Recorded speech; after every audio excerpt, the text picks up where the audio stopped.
Hello everyone, welcome to BTV, wherever you are in the country. I know it's not been the most fantastic week of weather, and there was plenty of water over the River Derwent when I was coming over here today for Beeston Bowdon, the first of our two matches of our double-header on BTV today, which is the Sunday the 22nd of October 2023. You can see it's Surbiton is the second course, but our first course is the visitors of Bowdon. They're the only undefeated team in the two Premier divisions this season. As you can see, this is the standing in the men's competition, which we'll be coming to later on. Big win yesterday for Old Georgians over Beeston, but we'll cover that in a bit more detail in a few minutes' time.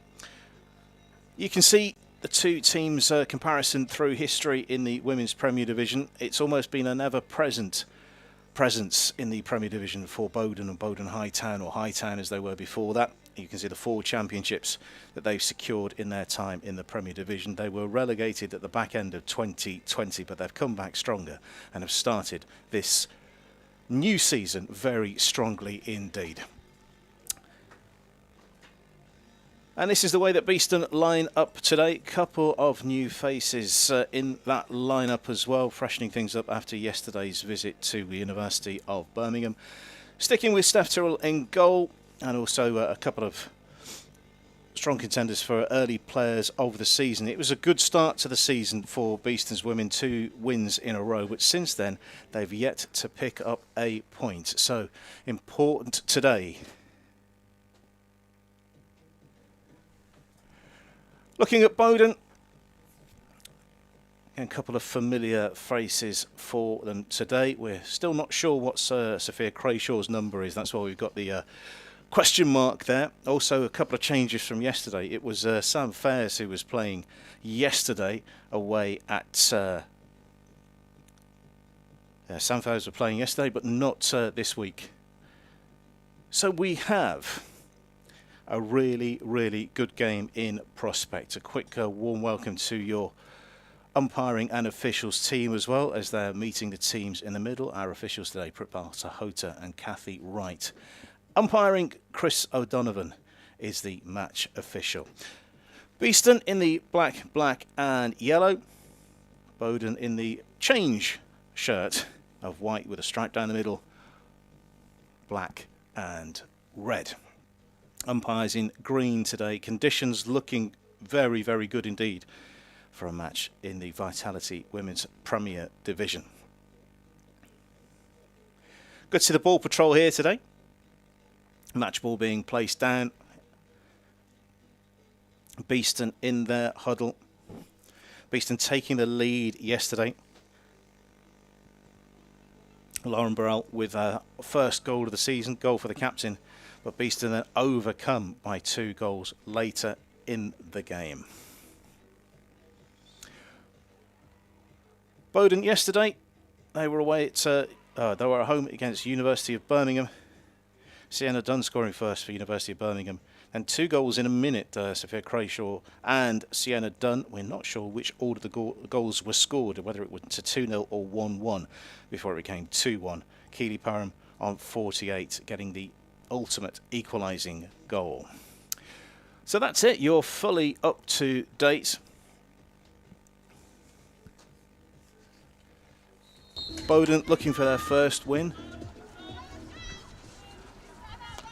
since 2014 here at Nottingham Hockey Centre. Beeston winning last time around here on the 23rd of February 2020. Quick warm welcome to everyone behind the scenes as well. It's been a bit of an effort to get the show on the road this morning, because that's where we started. It's a midday start. We're not quite used to them these days. We're much liking the later starts. More of those, please. But it's also 2 games in 2 days for both of these teams. In fact, all 4 teams on BTV today. Bowdon playing right to left on your screen. Beeston left to right, attacking the boulevard end.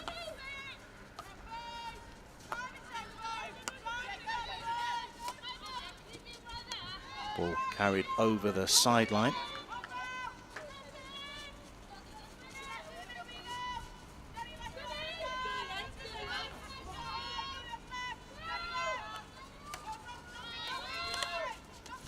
Ball taking a couple of deflections and back under control of Beeston on halfway. Here's the captain taking the ball in from the side. Nice work to find space on the right hand side. A lot of white shirted players around. That's well done from Mads Newitz. Sideline ball for Beeston. What can they do here? You can see Dunn quite a way away, offering space, but it's the more direct route that's paying dividends so far. And Bowdon bring the ball underway under pressure, keeping the ball in, or in fact no, I thought that was kept in, but the umpire better positioned than me, pointing to the spot where it crossed the white line.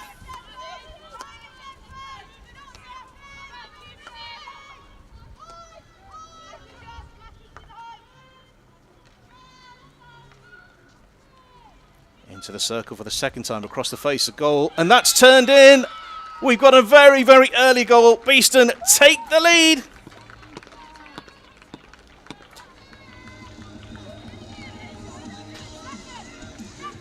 Well, it was a bright start yesterday. It's an even brighter one today. Beeston take the lead over Bowdon. Early goal. We'll get confirmation of the goal scorer in due course. Like I said, it's a little bit of a struggle getting the show on the road today from BTV, but no such struggles for Beeston's women. They're in the lead against the only undefeated side in the two Premier divisions.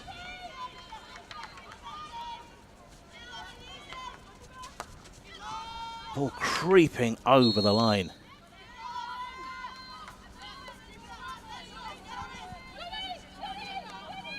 Just going to do an on-air production meeting and get a look at the match clock so we can see how long's running.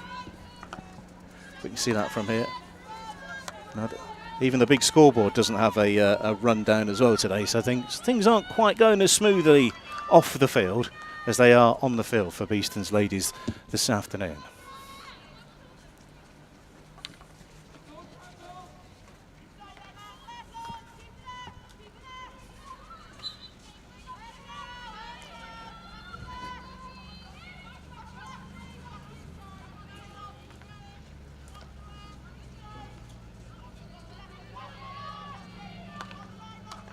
Punch ball down to halfway. Space for Bowdon to operate in the middle. And they will get a free hit in a very central position.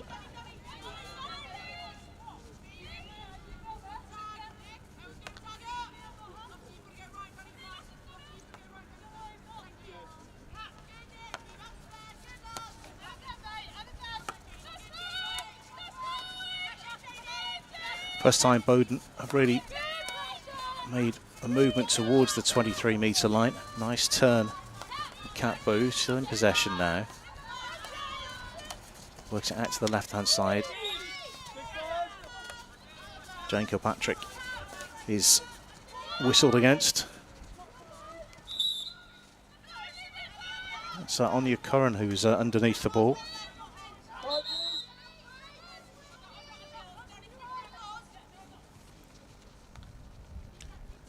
Janks, I think this is going towards the baseline, and we got the first penalty corner of the game.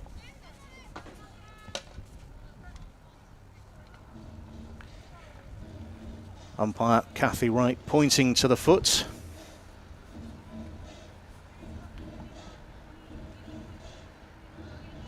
Majority of goals for Bowdon have come from penalty corners so far this season. So far, 6 of the 11 that they've scored have come from penalty corners. It's been quite a spread as well. It could be any one of 6 players.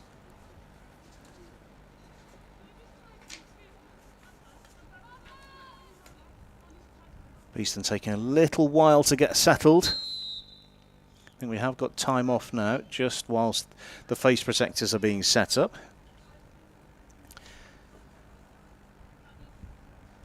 Just disrupts the rhythm a tiny bit of the attacking team. As you can see, Bowdon around the top of the circle, keeping their focus, keeping their momentum.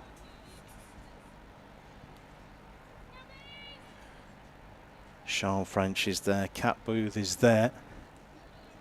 Anya Curran is there. Curran now moving to the right of the circle. It looks like we're almost ready and set to go. Umpire right, making sure everyone's in position.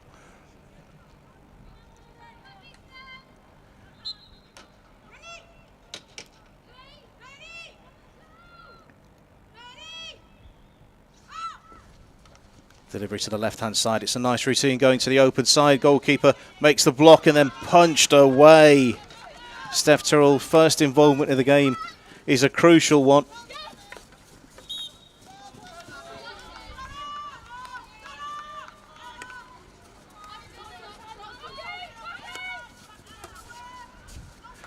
Loose play. Beeston capitalise on it.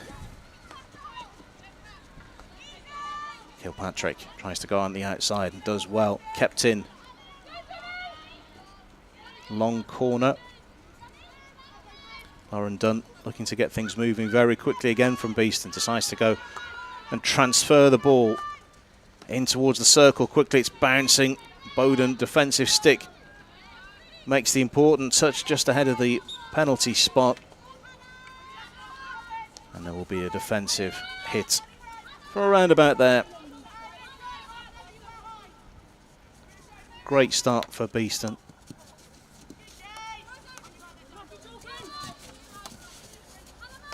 Nice ball round the corner for Bowdon though.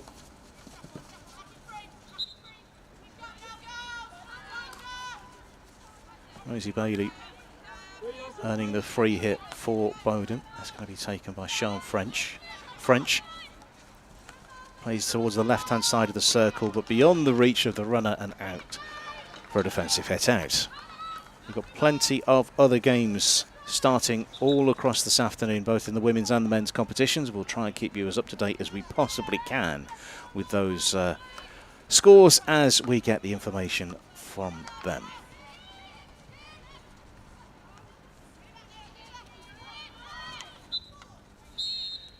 Confirmation has made its way from the bench. It's a goal for Jane Kilpatrick, making it 1-0. Many thanks to Christina Donovan on the sidelines, letting me know the goal scorer. Christina Donovan is a fantastic official.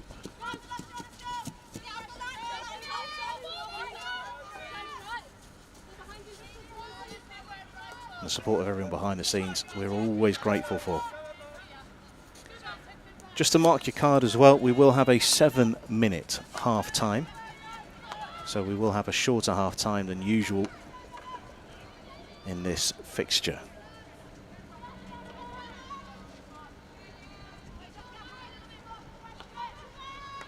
Beeston probing down the left-hand side, running into a little bit of traffic. Is the possession still with Beeston? It is outside of the circle. Free hit taken. Now played in, takes a couple of touches. Who gets the first stick onto it in front of the goal? Beeston really pressing well when they have the opportunity, and they've won it back high up the field. Burrell has earned a free hit here.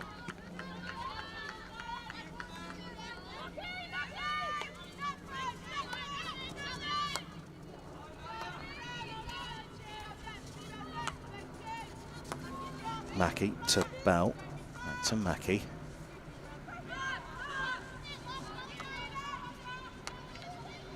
Beeston using the full width of the field, and that's taken a huge deflection. And you can see a limp over there on the far side. That's a substantial limp, actually.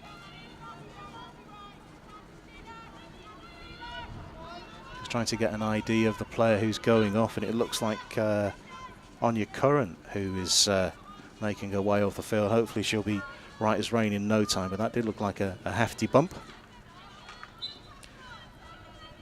from the ball. Beeston 1, Bowdon 0, 10 minutes completed.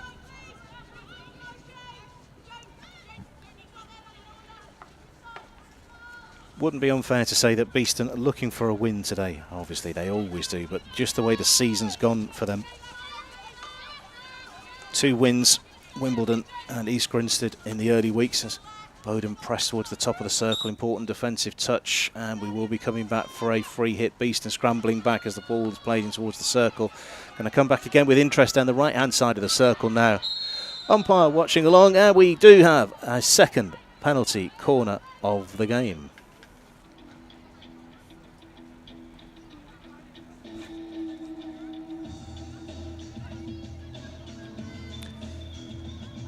Seeing that ball played into the circle, played back out again. It's this passage of play here that gives rise to the penalty corner.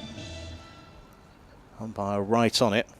Second Bowdon penalty corner of the game as the clock continues to tick. 17.5 minutes per quarter in National League hockey. Some of you might be more familiar with the 60 minutes broken up into 4 15-minute quarters. 17.5 minutes here. Again, it's towards the left-hand side of the circle. This time it's more direct and away at the expense of a long corner by the looks of things. That was close to Steph Tyrrell's left boot through a crowd of players. Long corner for Bowdon.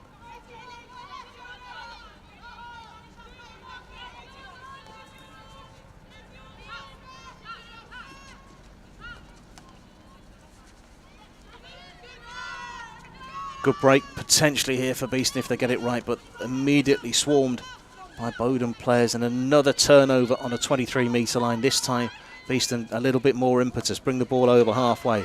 Burrell picks the ball up into space. The support in front, and that's the pass. Who got the touch off that? It looks like it was a Beeston touch last of all.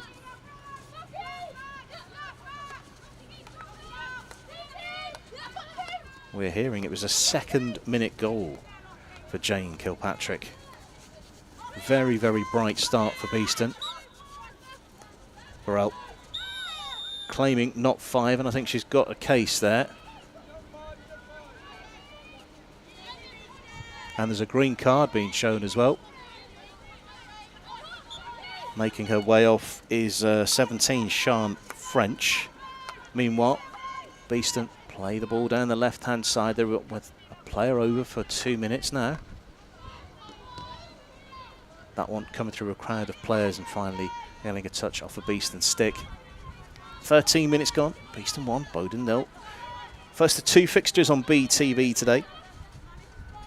And of course we'll be reflecting on yesterday's results later on in the programme too. Another turnover for Beeston. Working it neatly down the left-hand side.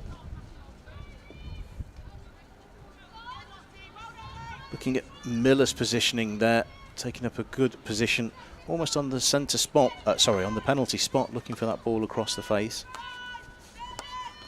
Bell. To Mackie. Now Bell.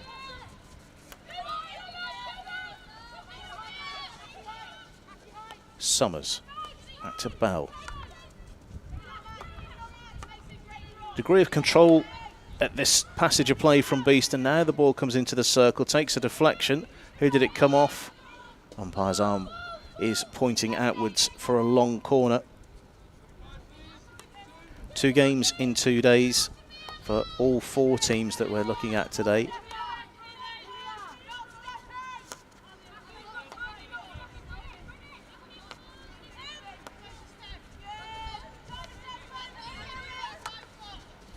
There's a nice turn chance here in the circle.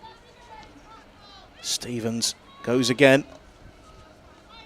Tries to find a foot, I think. With good defensive work, snuffs out that opportunity for Beeston. Bowdon working hard to get the ball out of harm's way and pumped into Lottie Summers on the 23-metre line. Summers with the free hit on the line. He's working it towards the left-hand side. Katie Mason taking a touch here.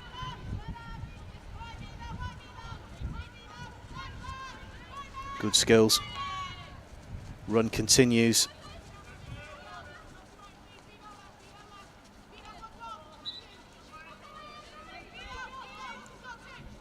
Gradual progress down the Bowdon right-hand side. Now comes the speed in towards the circle. and a defensive free hit. It's been a very, very positive first 15 minutes for Beeston today.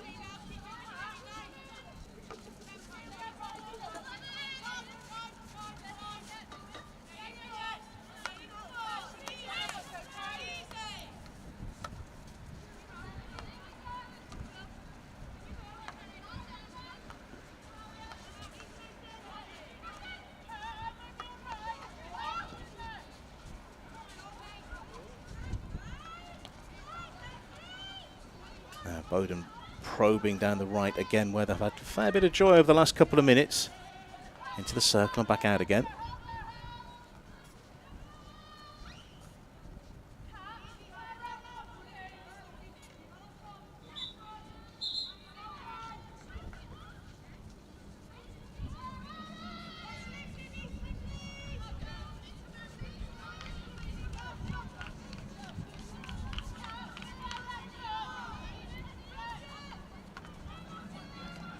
You probably noticed that the scoreboard clock may not always reflect the match clock, particularly if there have been stoppages, so we're listening out for the umpire's whistle to end the half, which should be in less than a minute's time. Sorry, end the quarter, which should be less than a minute's time. Aerial ball.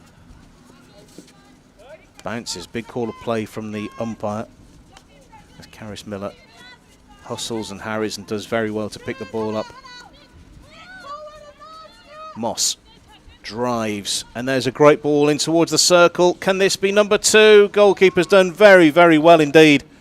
Credit to Anya Jackson for blocking that opportunity. You had a strong feeling that was going to be 2-0. But Jackson has done well in the Bowdon goal.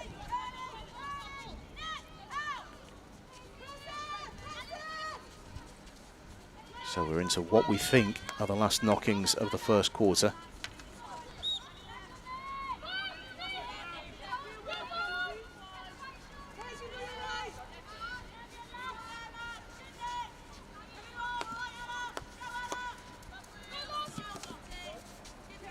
Another call of play. There's a slip there. Have we lost a shoe? I think we have, yes. And that is quarter time. Beeston 1, Bowdon 0 is your quarter time score. Very, very bright start. Jane Kilpatrick is your goal scorer at the end of the first quarter. We'll do some tidying up off air and we'll be back with you in a couple of minutes' time. You're watching BTV.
Games today.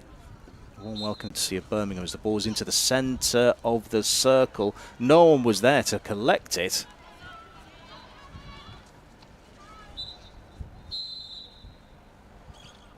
Long blow the whistle. I think we're going to stop. Potential for a check here. I think Hannah McDonald is the player who's going off for attention. Green card earlier on for Sean French has elapsed, so it's back to 11 versus 11. Has been for some time, but just completing our obligation to let you know that that is over. Looking at Bowdon's season so far, it was a 2-1 away win against the champions. The ball's in the circle for Beeston, shifting, twisting, turning, great ball, great foot from the goalkeeper, Anya Jackson again. Has been involved heavily. Skipping ball into the circle, flicked away at the expense of a Beeston free hit.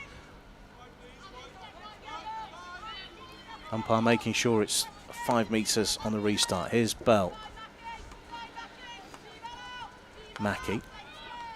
Now change of the angle. Trapped on the second attempt, and it will be picked up by Martha Wong. Wong plays it into the edge of the circle. Stevens twists, turns, tries to find a way through and can't. Looking at Bowdon's season, it was a well-deserved victory, and it was a 2-2 draw at home versus University of Birmingham, then a victory by a single goal over Ithaca and University of Exeter, then a 3-0 away win at Loughborough Students, draw at home versus Wimbledon, home draw with University of Nottingham, and that's where that was yesterday. That brings us up to today, the only unbeaten side, and a side, by the way, with a 100% away win rate this season.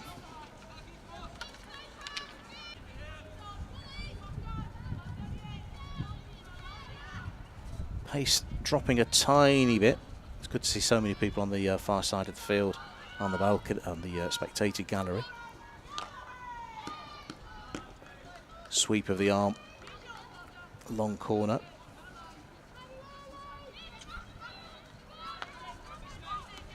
Looking at Jane Donnelly in space here on the left-hand side. She's been ignored, and there's a potential for a turnover. The ball is in the air. Jacks. Nice push into the circle, couple of swings of the stick towards the moving ball. It's through over the baseline and a Beeston defensive hit out.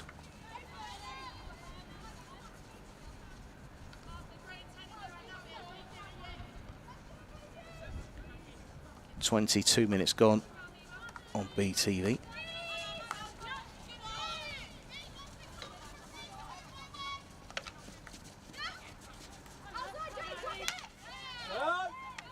Very firm sound of stick on stick and a call of play, and the ball is going to be restarted from the Beeston free hit. I think they've had the rub of the green a tiny bit today, but ride your luck while you still have it.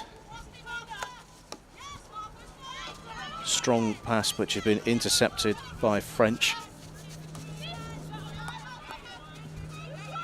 Looks like it's going to go over on the reverse side, takes a deflection, and it's back with Bowdon. Ball being played towards the top of the circle.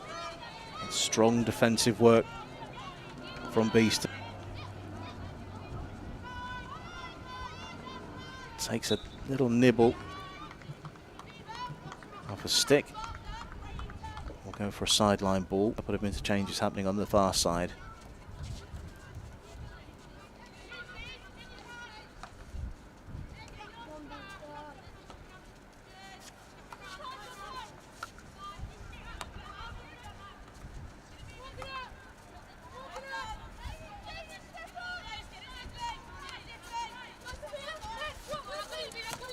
Waiting for the challenge to come in, but it didn't come at all. Beeston working it pretty well. Mackie doing good things on the right-hand side. And now it's broken down again. Bowdon, could this be their chance to get back on level terms? She's well watched. And now sprayed out towards the right-hand side. That's kept in very well indeed. Knew it. And now Martha Wong. Wong with the diagonal ball towards the top of the circle. It almost came onto 2 Beeston sticks. I think closest to that would have been Jane Kilpatrick, who's already scored in the game so far. Aerial ball dealt with by Beeston in midfield, just slowing things down a tiny bit.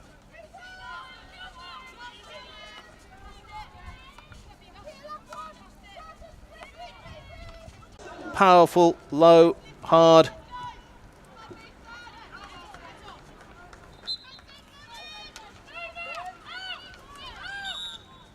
And we are level again.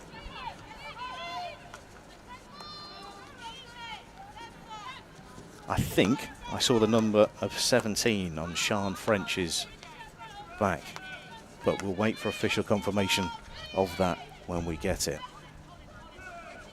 So Bowdon tails up. It wasn't 17, it was 19. Sophia Crayshaw, Wales international, scores a second goal of the season.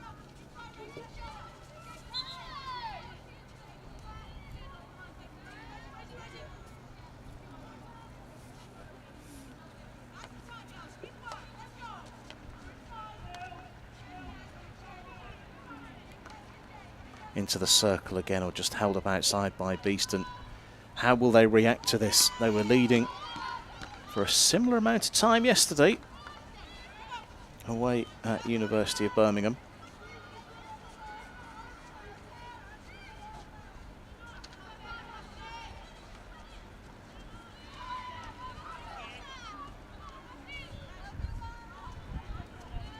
Now we're stroking the ball around confidently, but trying to work out exactly what it is that Bowdon have done differently to make them look stronger. I think it might be the pressing that could be doing it, winning the ball high up the field, and again a free hit from a promising position, but not there. I think we need to come back a tiny bit before we can restart playing.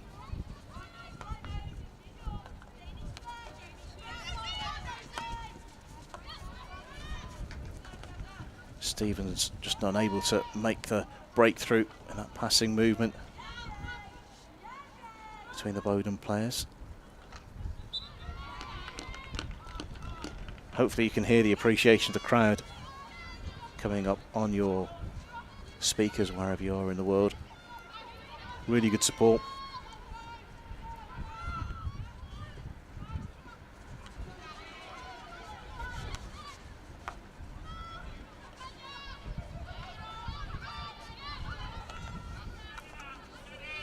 Bowdon have really grown in confidence.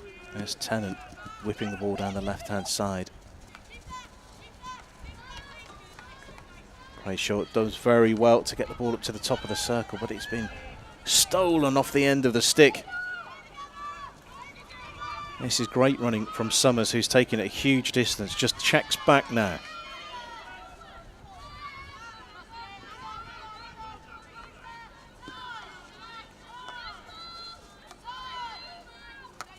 Dunn now picks it up. And you can hear the instructions, easy, calm, trying to reassert a tiny bit of authority in the game. And that's nice. There's a high ball into the circle from Banalo. Not sure if it came off her stick directly or if it took a touch, but it was flying through the air. 31st minute on BTV. Just a reminder as well, if you are going to head away and make yourself a cup of tea, it's a 7-minute half-time break.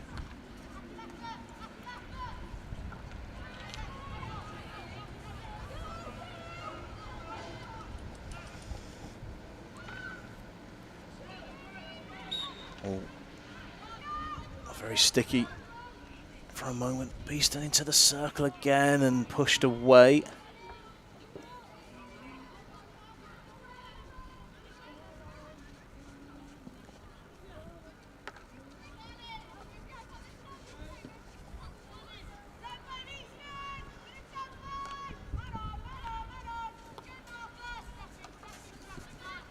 Little step makes the room for the angle ball, which is powered in towards the circle, and that was a nice idea, a quicker route towards goal. The deflection wasn't on target, but something different from the Beeston playbook.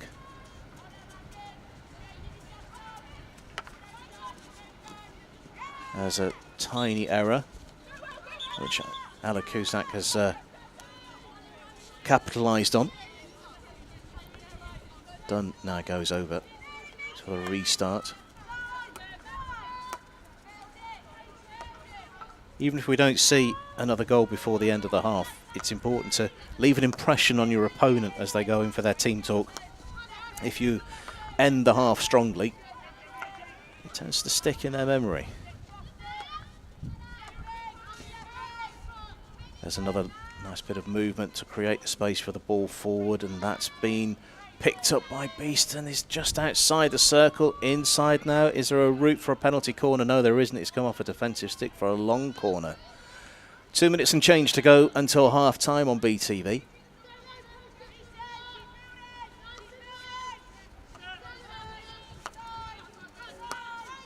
Kilpatrick, the opening goal scorer, thought about the ball forward. It's a little shuffle ball forward.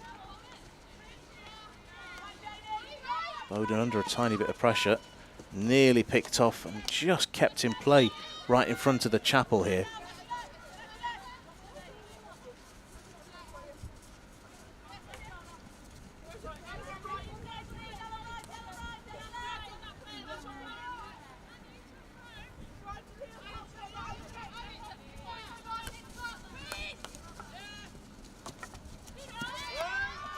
Big call of play from the umpire.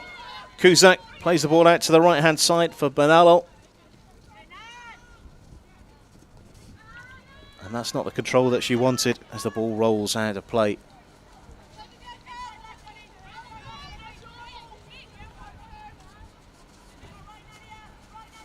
Saw the player going to ground a couple of moments ago, right in front of the chapel.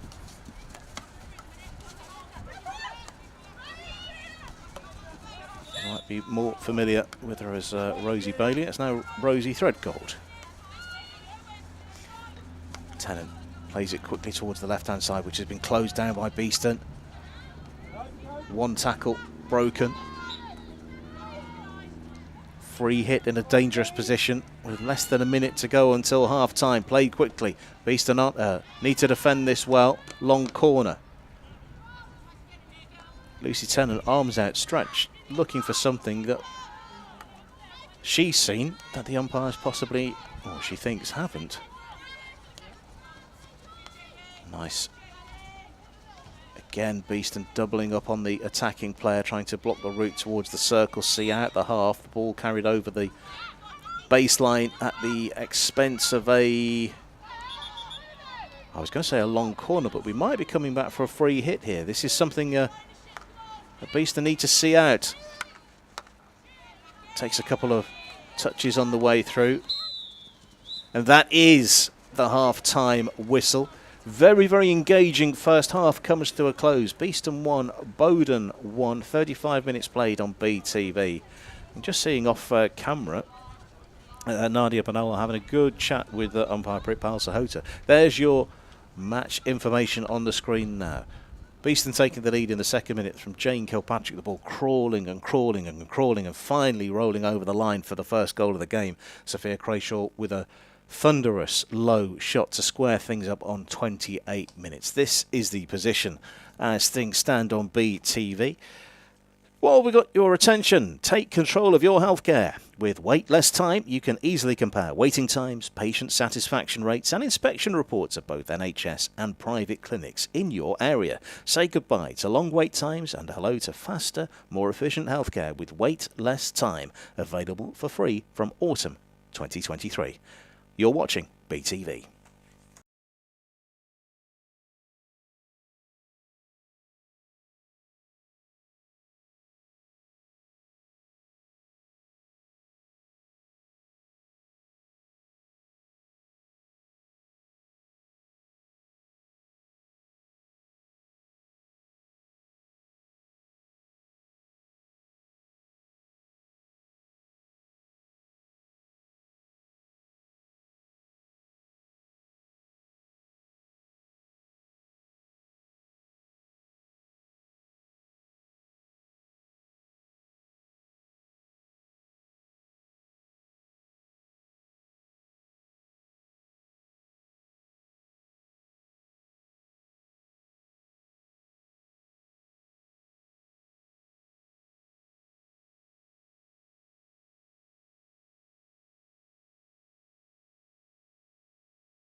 Welcome back to BTV. Our half-time break is over. We've said hello to the Ball Patrol and Beeston. Get the second half underway.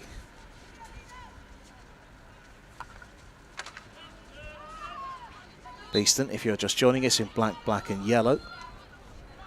Playing in the second half from right to left in your picture, attacking the car park end, which the team here have done very, very well to clear, as there was some flooding here yesterday.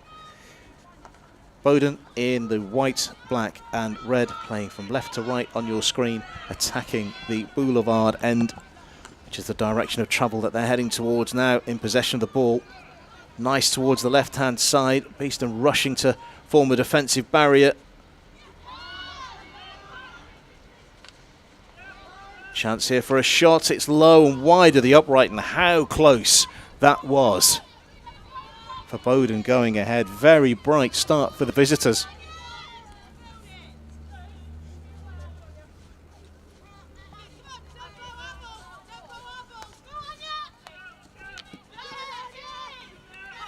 Nice turn. Still some difficulty for Ella Cusack to navigate through.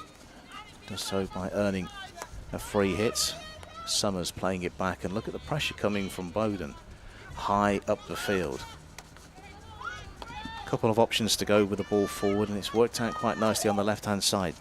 Not as pacey, but Mads knew it's done well. Cusack shielding the ball. You couldn't have heard it any clearer from Pit Palser-Hota. The tackle was there, and play. And Beeston back into possession. They've earned a free hit. They've gone quickly towards the edge of the circle. Now they're having to build with additional players coming from the back. Takes a touch on the way through. Still with Beeston at the edge of the circle. Can they find a shooting angle?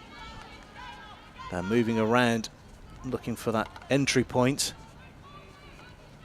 Bowdon holding firm at the moment. We're going to come across to Summers in a moment, and it does. There's the control rolled along the 23-metre line.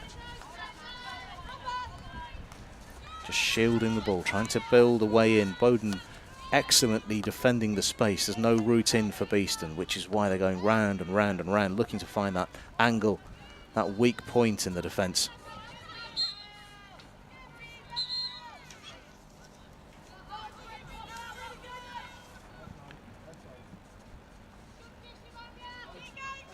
Bowdon, best defence in the league up until today.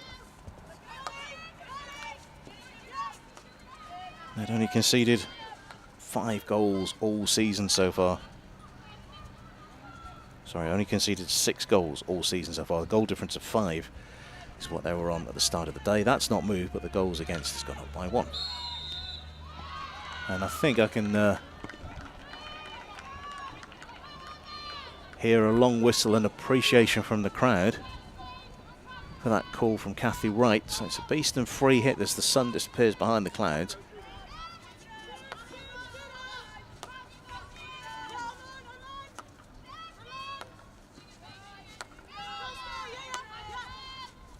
Mackie playing to the left-hand side.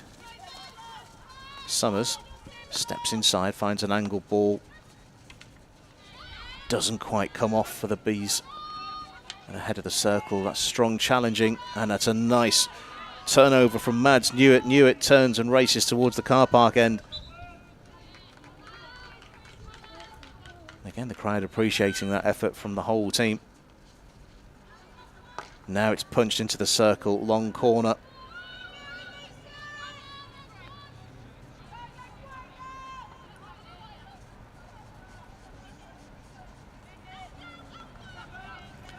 Prolonged spell, this from Beeston, but also equally strong is the defence from Bowdon. Did take an unusual movement there, but I think it was stick on to stick rather than any suggestion of a foot. Bowdon have done very well to get to the 23-metre line from there, finding the foot of Lauren Burrell, Beeston's captain, number 9.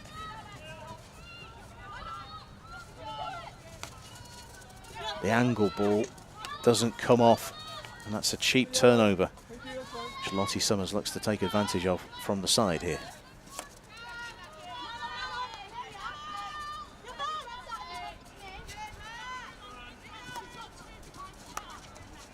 Nice space here for Beeston to work in. Bowdon been caught a little bit flat-footed as the ball skips across the face of goal, and the umpire's outstretched arm says that didn't get a touch on the way through. That was close for Beeston, retaking the lead.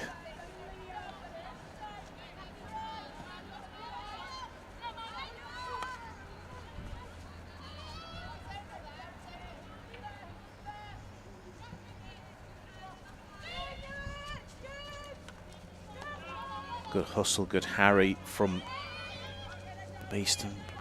This is an occasion where it doesn't come off and Bowdon move effortlessly through to the 23-metre line. There's movement ahead, and that's an important touch. There's a chance here on the reverse, and that's just wide of the upright.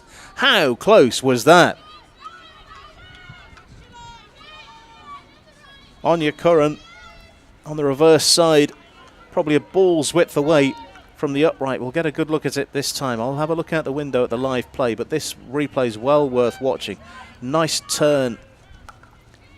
Curran taking a position there. Unbelievably close.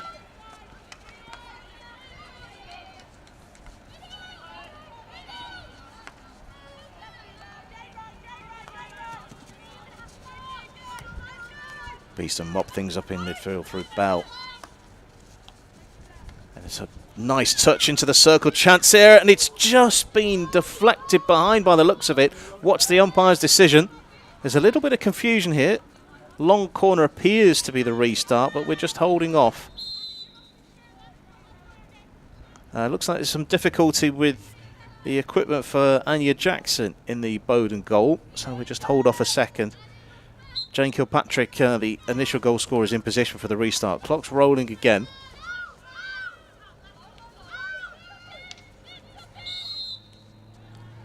And turnover of possession.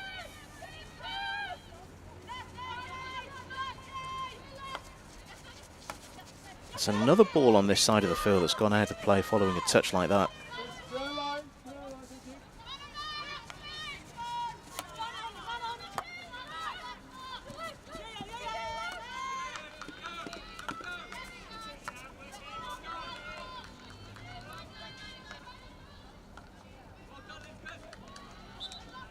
Again, promising movement from Beeston, broken down.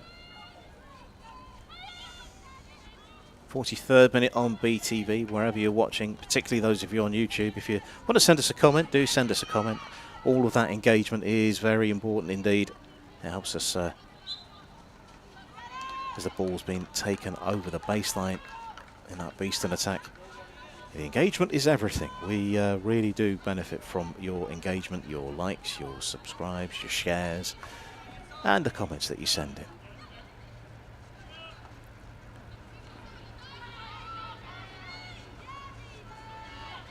Very nice, again from Bell. But it's been turned over. Kilpatrick now. Just been brought under the spell of Mads Newitt. Just inside the attacking half for Beeston. Whipped across Bill Kilpatrick.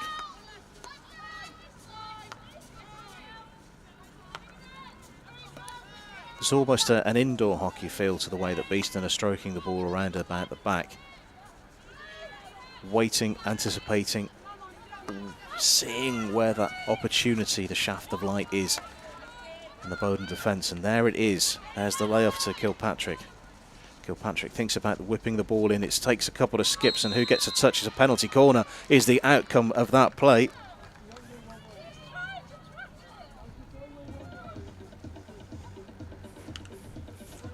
Patient stuff from Beeston. That was that quick ball forward. There's Kilpatrick offering on the left-hand side. Let's get a good look at this on the replay. There's the skipping ball. Donnelly looks like was the player that touched it behind.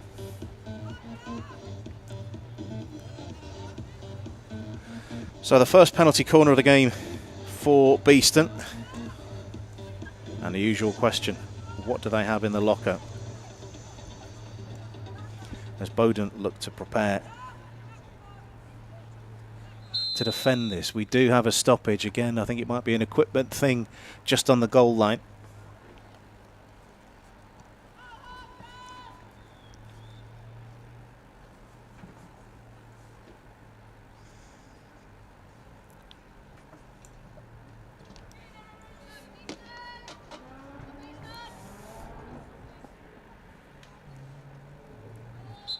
Interested to see how this one plays out. There are a couple of castles, there are a couple of options around the top of the circle. It's gone towards the right-hand side, and it's Kilpatrick who goes low. Goalkeeper's down, and it's a repeat penalty corner.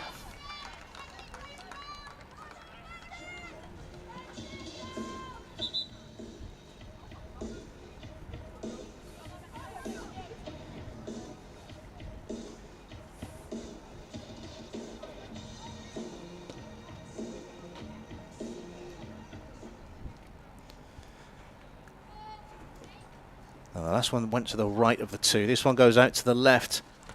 It's taken a touch, and that's taken down in front of the goalkeeper, and play goes on. That was good play all round, well defended, but that skill to bring the ball under the control was excellent. Highshaw was racing towards the goal. She thought she'd got the advantage, but the offence had gone against her. You can see the umpire pointing to his thigh, showing, I think, where the connection was made. Tap and go from Beeston.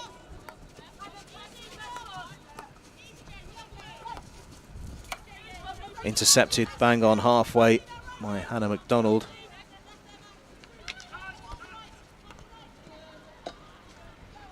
And again another turnover.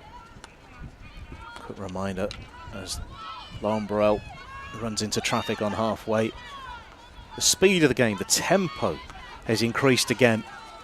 It did reduce somewhat, and now it's becoming a bit more stretched, a bit more end-to-end.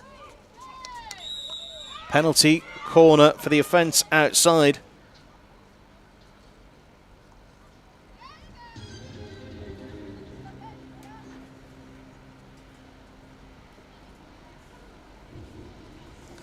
So we just had Beeston's first penalty corner of the game. This will make out to be Bowdon's third. The obstruction, I think, was the call.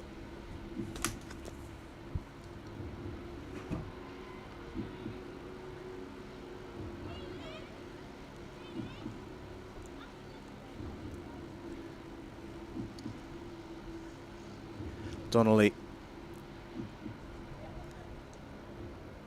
goes over to inject.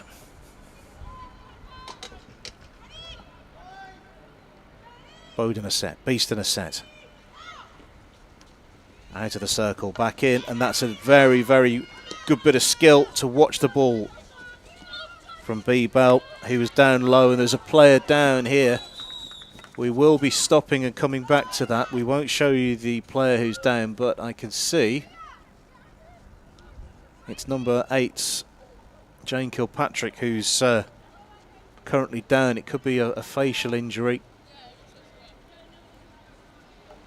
She's just getting back to her feet again. Oh, she is on camera now. I'm looking out of the window. She's just checking, I think, for a tiny bit of blood. I'm not sure if that was a connection with a stick or it was the way that she felt. Certainly back to her feet now.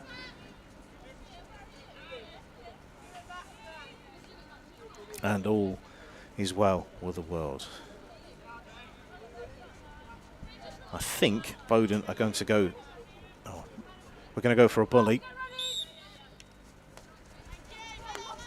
And very sportingly, Bowdon return the pass back to Beeston, and we're back running again. 49th minute, Beeston 1, Bowdon 0, the only unbeaten side in all of the 24 of the men's and women's Premier Divisions. That's Bowdon. They're level here with Beeston, looking for their first win since the 23rd of September.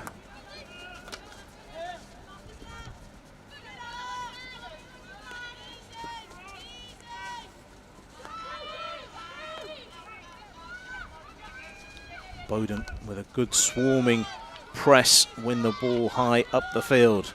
There's an angle on, or there was briefly an angle on to get the ball into the circle. Beeston have managed to press the ball all the way up to halfway, and for a moment nobody was sure where the ball had fallen.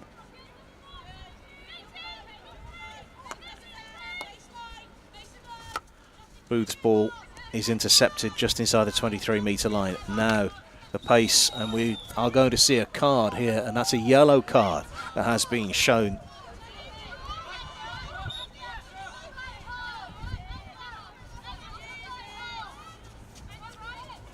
That's Hannah MacDonald who has been shown the yellow card. Looks like it was a 5-minute, but we'll get confirmation of that in due course. Yeah, we'll go with 5 for now. So it's a temporary player advantage for Beeston.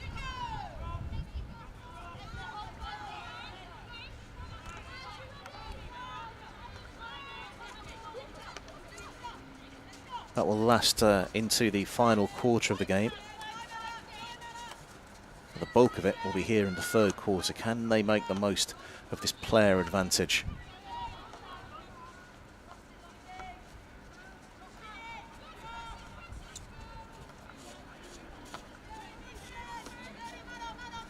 Miscontrol under the watchful eye of Rosie Threadgold.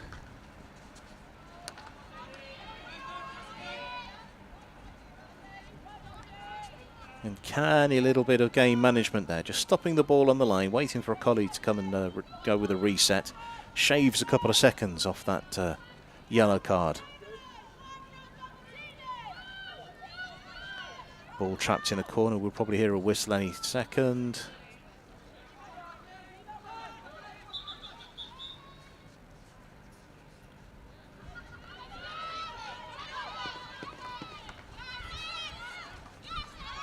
Turnover.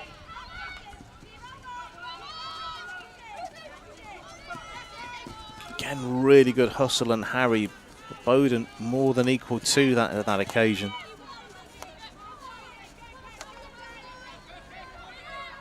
It was Chappell with a good work for Bowdon.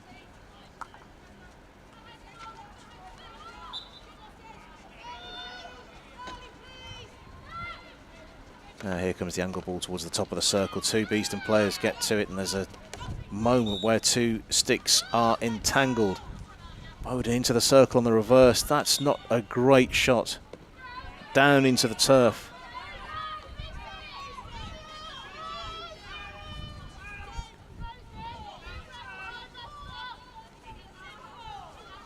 Three-quarter time is almost upon us.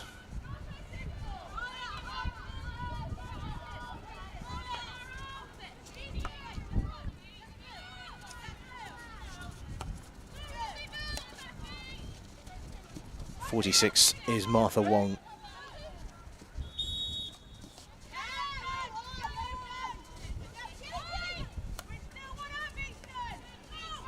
Miscontrol, but there's no harm in that. I think that's probably the final act of the third quarter.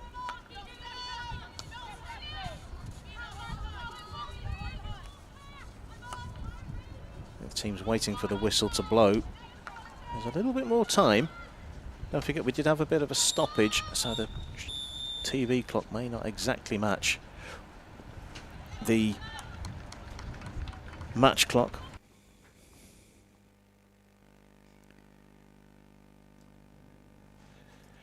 So you have it on your screen, the position at three-quarter time. Jake Kilpatrick giving Beeston the lead on 2.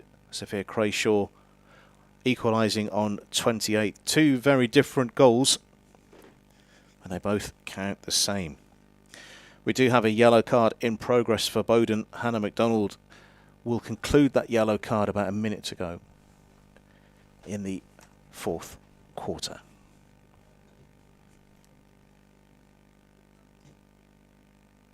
No change after the third quarter, then it's still Beeston 1, Bowdon 1.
Go back to Beat TV. The final quarter is live. Your housekeeping Beeston playing right to left in this second half, attacking the car park end in black, black and yellow. Bowdon, the only unbeaten team in the league, in white, black and red. All square with 17.5 minutes to play. Hannah McDonald is currently serving a yellow card suspension, which is carried over. There's a chance here for Bowdon to clear. Beeston thought they had found a route into the circle. The umpire has blown in favour of the defensive team.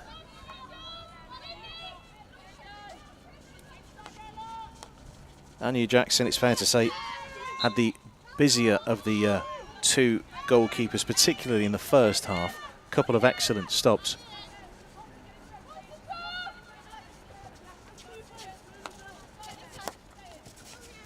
Things have been much more even. Good steal from Jane Kilpatrick.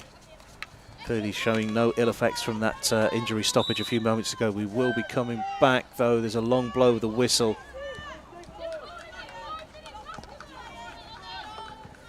It's a Bowdon free hit.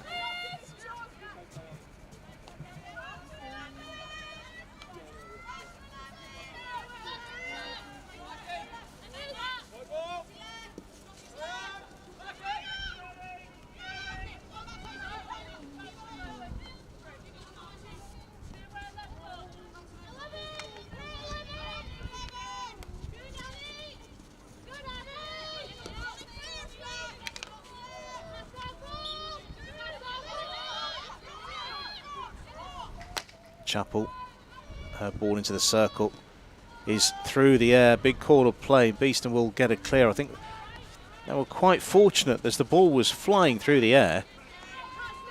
I think Bowdon could have been a bit more forceful in positioning that ball out of the air. There's a chance for a turnover.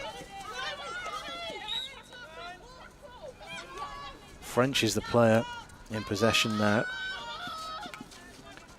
Jacques battling and doing well, and a couple of deflections later it's back with Bowdon. The ball rolls over the sideline and Sian French is a little bit surprised to see that that's gone the way of Beeston. Of course, Beeston, known as the Bees, looking at the back of the Bowdon shirts, just above the numbers there is actual AB on the back of the Bowdon shirts as well.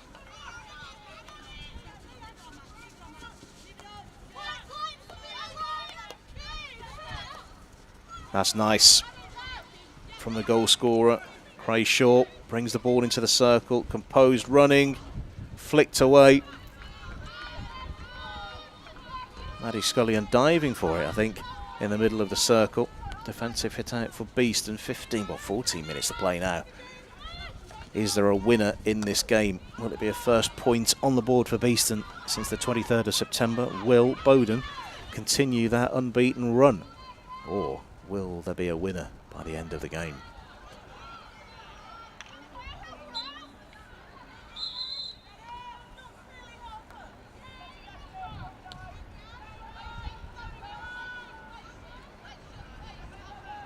Again, the intensity's just dropped a little bit, and I think that's intentional from both sides. Got a feeling that the final 10 minutes is going to be helter-skelter. That's a miscontrolled and misdirected ball out, and Beeston get an easy sideline regain of possession. Nick Moss plays it in from the sideline. Nice give and go. Moss continues her run. Just looking at the support coming in from Summers. She's not needed as the ball is played towards the end of the circle again. Summers is close to intercepting here and does to get a touch on it. It's a deflection. It's a half interception. It slows the play down for Bowdon. They bring it over towards the 23-metre line again. That's an important touch, and Summers is having a golden minute of play here. 13 is Bell. Bell gets nudged. Obstruction is the very, very clear call from the umpire on the near side.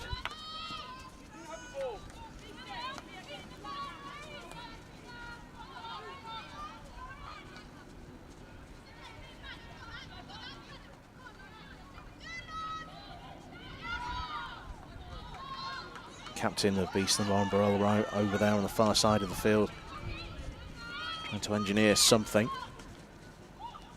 Gone through a couple of players. There's an arm aloft. I think we are continuing to play on via the umpire. Just over a week ago, we saw one of the most unusual goals of the season that went against Beeston. Won't dwell on it too much.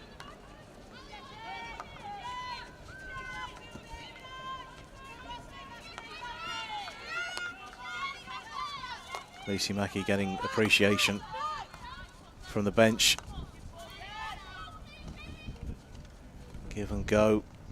Doesn't quite work for Chilwell.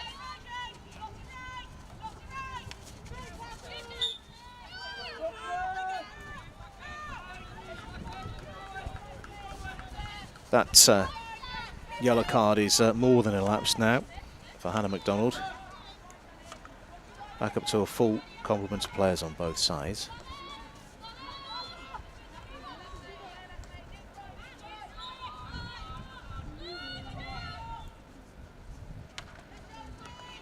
Powered through and picked up by Beeston. I think we're going to see longer passes attempted towards the end of the game as we get closer and closer towards the end. Trying to stretch the game more, trying to find weak points, trying to test tired legs and minds. I'll remind you that this is the second game in 2 days for both of these teams, and will be the same for the men as well.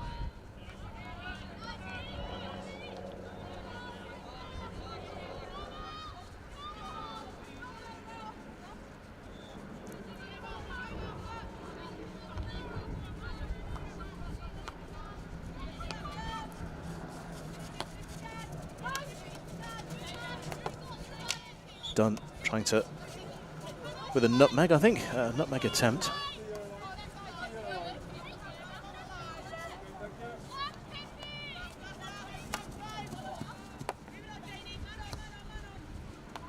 You can start to see the spaces appear in midfield. Bowdon concentrating a lot of their defensive effort in that final quarter of the field. And it's paying off for them at the moment. There's no way through for Beeston. And it's the way that Bowdon go through their phases and get the ball down to the other end of the field. That's where they're needing to find a bit more joy at the moment.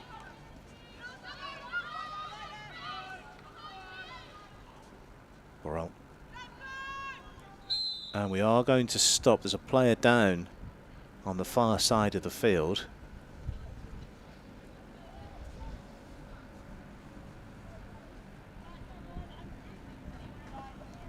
I think there's definitely some concern. The umpire's right over things. We probably won't look at it too much. Can't tell you exactly what caused that. It may have been a slip. We're not sure. But the play is stopped at 60:38. This is BTV.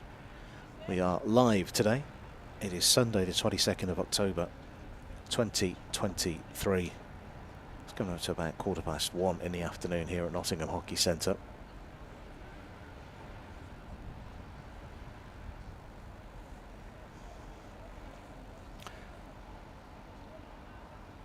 Attention is still being shown to the player who's got up, and it's Nick Moss who is receiving the appreciation of the crowd as she jogs back to the dugout for probably further assessment.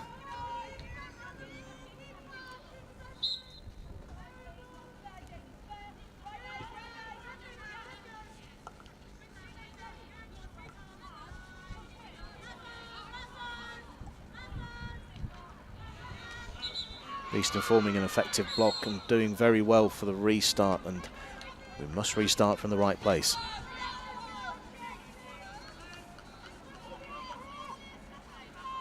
Nine minutes to play. Is there a winner in this game?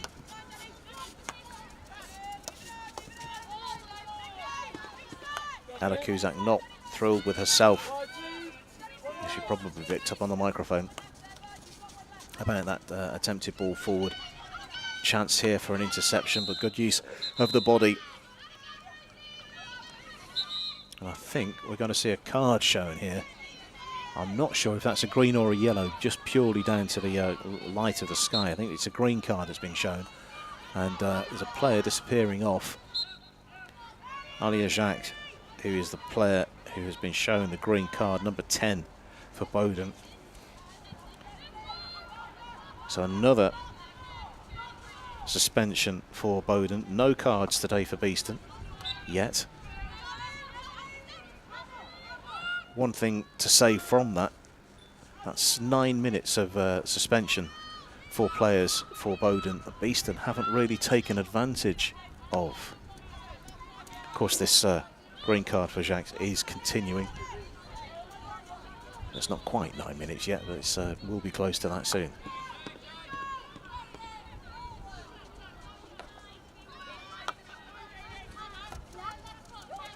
Good diagonal ball using the space on the left-hand side. Miller into the circle. And it will be a Bowdon free hit. The whistle blows, people anticipating that it could be a penalty corner for Beeston. It's not. It's a defensive hit out for Bowdon.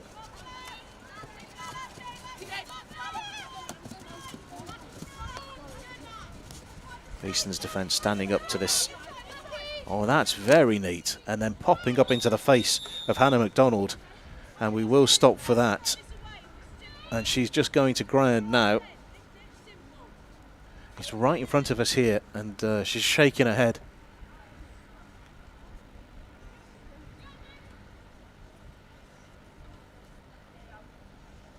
Everyone making sure that MacDonald is okay. It's right outside our window here. Don't think there's any blood, but there's just making sure that there's no concussion and that the player feels all right to continue.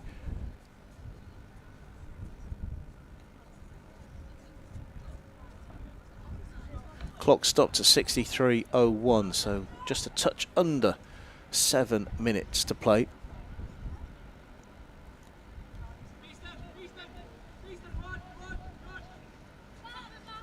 You can probably see that there's a substitution. The universal signal for substitution has been signalled by the umpire.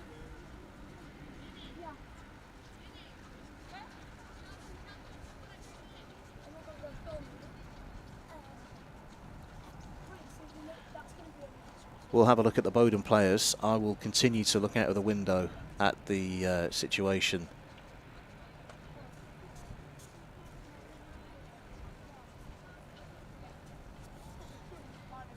Hannah MacDonald still down, sitting down.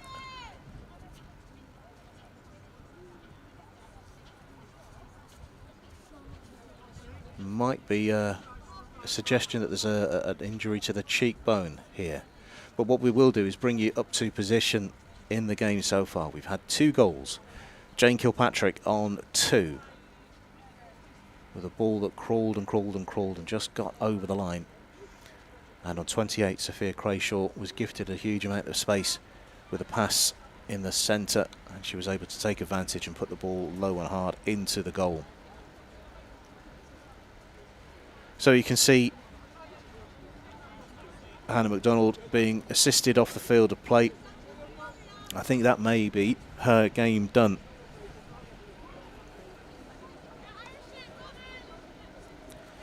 Obviously, all of our best wishes here at BTV. No one likes an injury at the best of times, and that is unpleasant. We are rolling again. Lottie Summers with a restart.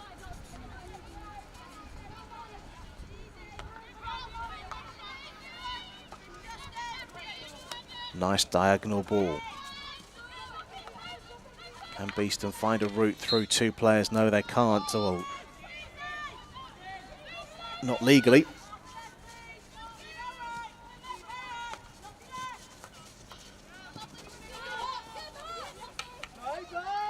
Huge call of play from the umpire as Lottie Summers weaves through a couple of challenges. Ball towards the top of the circle. There's no chance for a shooting angle just yet.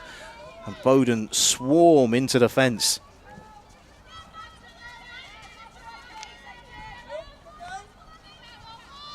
I think Beeston were looking for a penalty corner, but that call didn't come. high ball into the circle, and we probably should be, and we are stopping as a dangerous crossfield ball.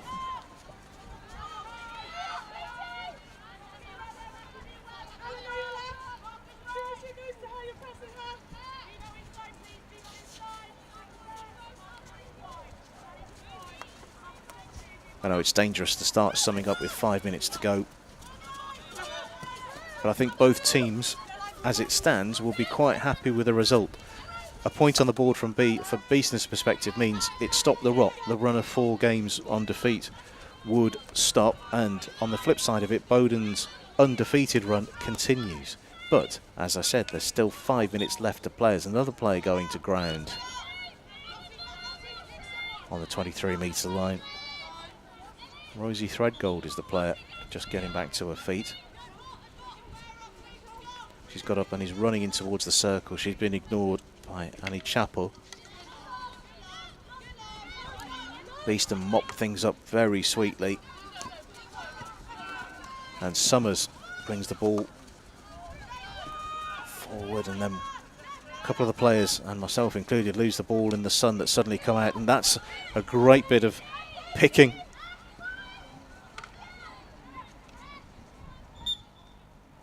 Free hit in a promising position. Clock continues to tick down. Will there be a final twist in this game? It's seen quite a few twists and turns already. Just the 2 goals.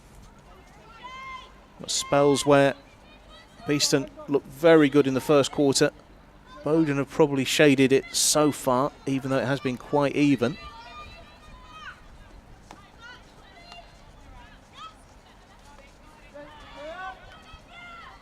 Very softest of touches on the defensive stick.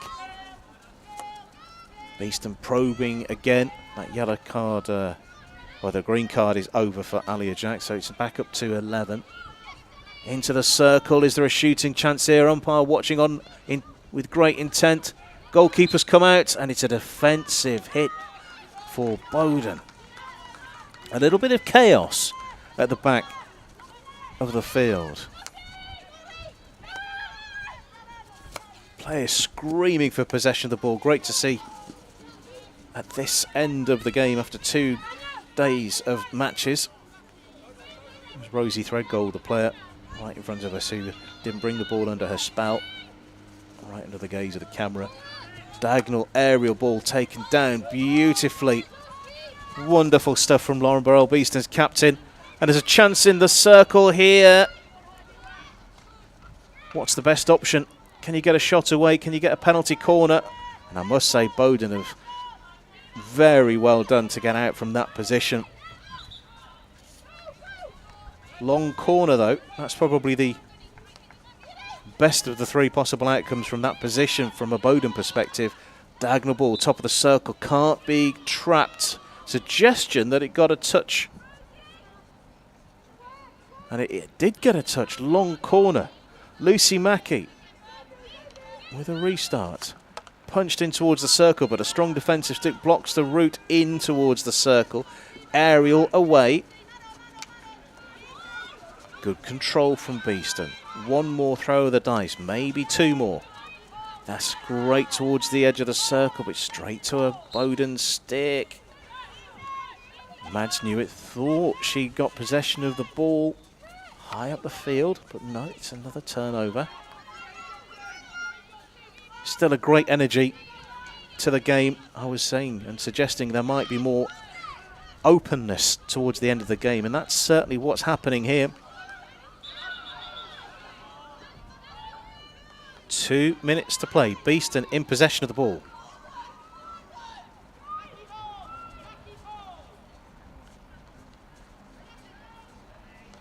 Steady progress. Beeston free hit inside the 5-metre dotted line and turned over. 2 players collide, and we are stopping the clock here.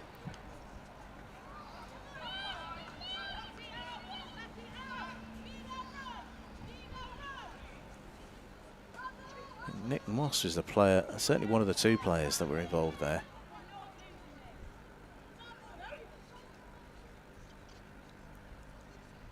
Where the umpire points now is very, very important indeed. I think the umpire's telling a couple of the players to go and take a seat. Green card for Nick Moss, number 3 for Beeston. So it's the first green card of the day that's gone the way of the Bees, and that is pretty much it if the match clock is accurate. She can already start the warm down. So we do have a Beeston free hit. You can see the Beeston players racing in towards the circle. So a player down and looking to press for what would be surely the winner.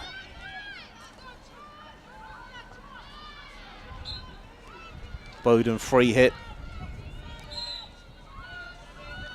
And there's another card being shown there. I think it's a yellow that's been pulled out by Kathy Wright. We'll get full confirmation. That's Beeston down to 9 now with less than a minute to play. So now the point is everything that Beeston can hang on to. That's a wonderful tackle. Nadia Banalo has been shown the yellow card. So her day's done as well, joining Nick Moss on the sidelines. Beeston down to 9. Can Bowdon?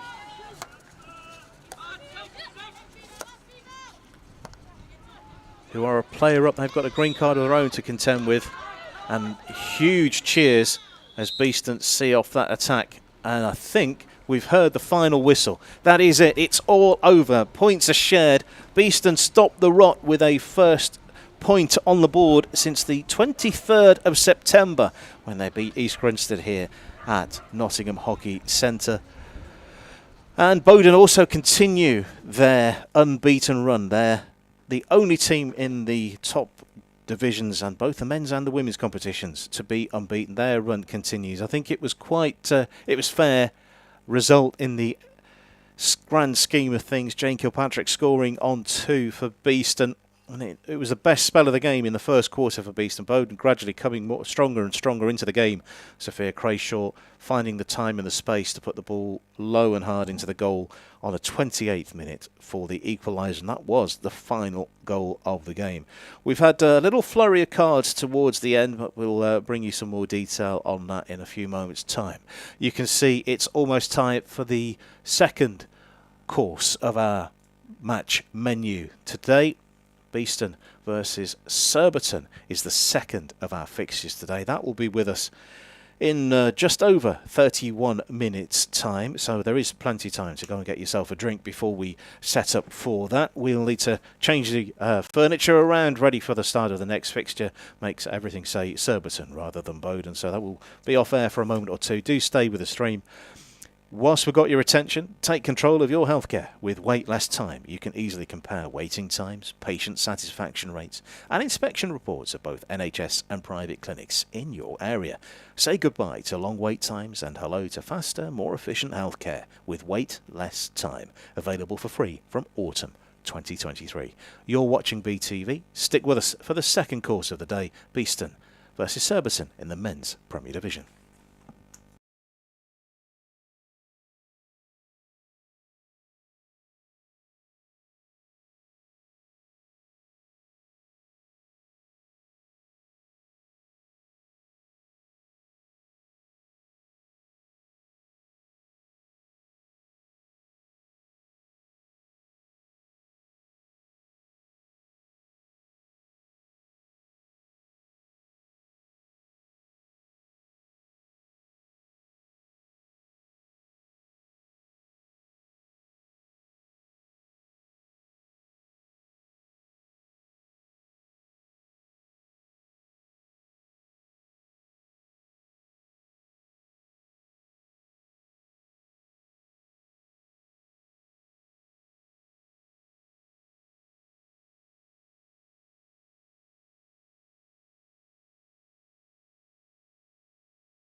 Welcome back to BTV and match 2 of our menu today. It's Beeston versus Surbiton in the men's Premier Division. We've already seen a very, very exciting game today. 2 teams duking it out. Beeston women versus Bowdon earlier in the day. That one finished 1-1. What have we got in store for match number 2 of the day? Beeston versus Surbiton. Steve Musson is alongside me. Good afternoon, Andy. What have we got today? Well, I mean, a tough fixture for Beeston again after the mauling that they received at the hands of Old Georgians yesterday. But I'm sure they'll bounce back and look to play good hockey. And obviously they're playing against a very strong side again, so they're going to have to be on their mettle today. This is the way the league table looks. Today's visitors are currently sitting in second place.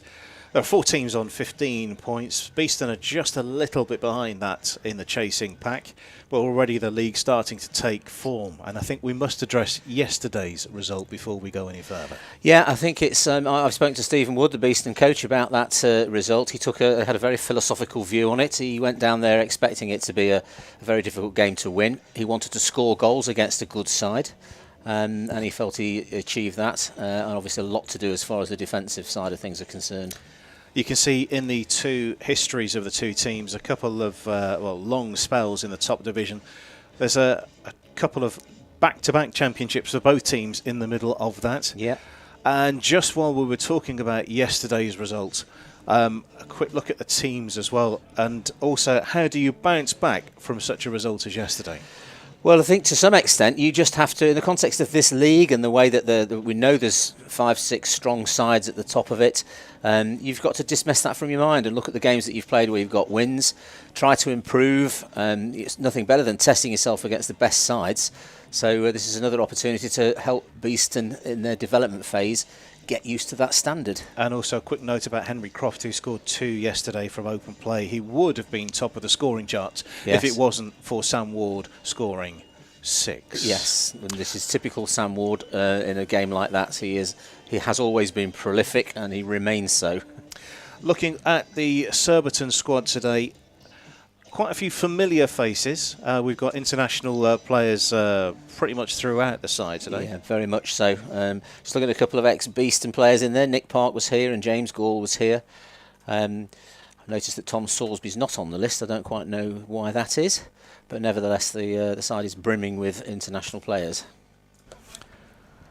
And looking at, we have Struan Walker as well. He's the player that with most of the eyes will be drawn to, number 13 for Surbiton. He's top scorer with 7 goals for the season.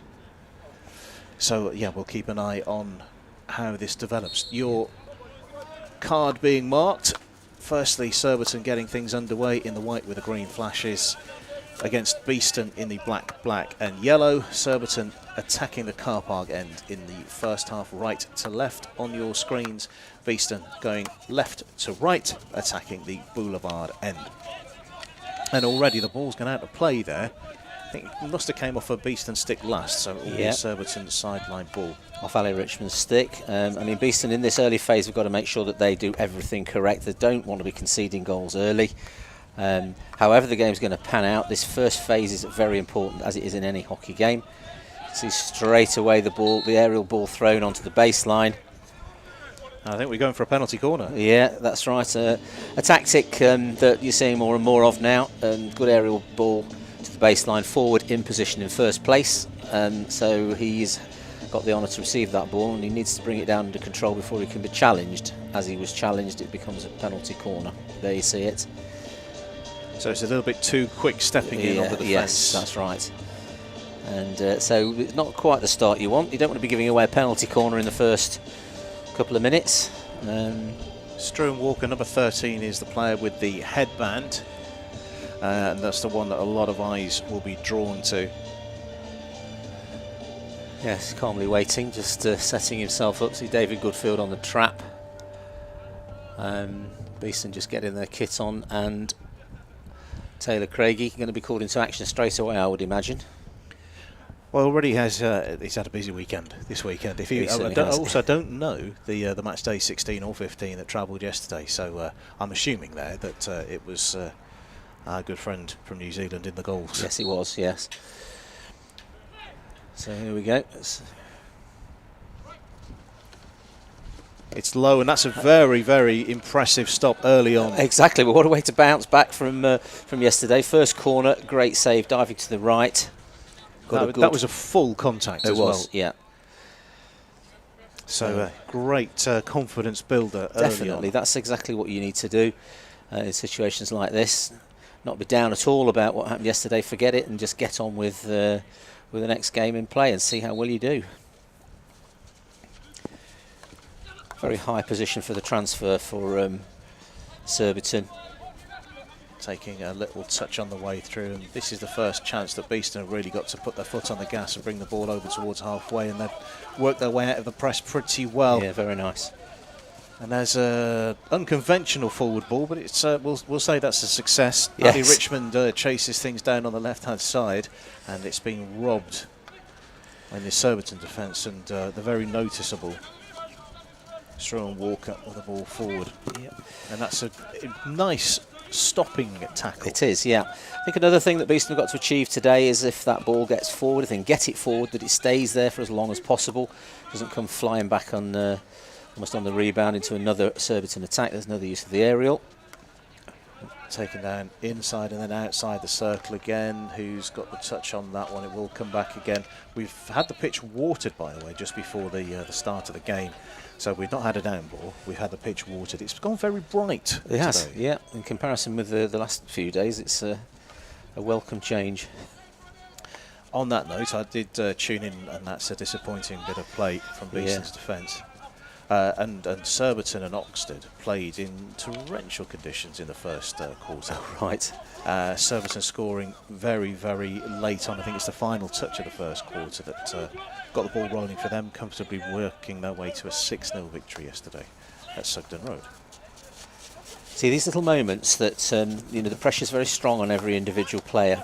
Surbiton step in quickly, and so they need to be precise in all that they do. Ali Richmond having a quite important spell in front of the camera here. His good work's being picked up. And yeah, James Gould making a tackle there that wasn't as good as it should have been, and the restart, and there's the use of the aerial in too. that's a firm defensive touch, but Beeston happy to concede possession, knowing that they'll pick it up again straight away, and then they get a free hit here from promising position again. Well, I think that was a little bit hopeful. Nobody on the wide right side of the D there for Beeston, but it has taken a deflection. Gareth Griffiths running over for a restart on the right-hand side. Beeston's use of the ball into the D, as Surbiton had done earlier, but the defender was nicely in position in front of the forward in good time to make that his ball. There we go, good build-up stuff again, and an attempt to put that ball in the D. And that's promising, and that's a sliding. Is that Henry Croft on the floor? It was. I think he was. Yeah, he's got a long corner restart out of that. That's telling the umpire how to do his job. By the way, today's umpires are Amal Chudasama and Dan Reed. Christine O'Donovan is match official for the second game in a row. Well, in this early phase, I mean, some decent stuff going on from Beeston. It's very difficult to string more than sort of 4 or 5 passes together without being challenged hard by a Surbiton player, as we've seen so far. But if you can get anything out of a phase like this, then you might be able to just shape the game a little bit differently than is expected. Good use of the field, and also watching the run in the centre as well as the ball gets carried over for a penalty corner. Yeah, easy sort of a run, a typical sort of a right wing run into the D. Just waiting for that moment, the footstep down onto the surface, ball against the foot, easy to win the penalty corner. But great connection there, leading forward, round his man, into the D, onto a foot. Almost a simple way of winning a corner. It's tough not to engage at that point when you're tracking back on a forward who's full tilt into the D, and the honour goes to the forward quite easily of winning that penalty corner unless you do absolutely everything right. Sometimes you need to rein in those instincts to try and make the tackle. Yeah, the that's right right. thing to do is maybe take a step back and wait for your opponent to make a mistake. Yeah. So corner number 2, Andy. Indeed it is. And who have we got? There's Walker just to the extreme right of the, or just inside the extreme right of your shot, you can see, with a headband on. Good It's trap. not gone to him, and that's another block from, and that is being turned in. Yeah, it's the follow-up. I mean, it was an excellent save in the first instant, but it came a decent way off the keeper, and the follow-up was sharp.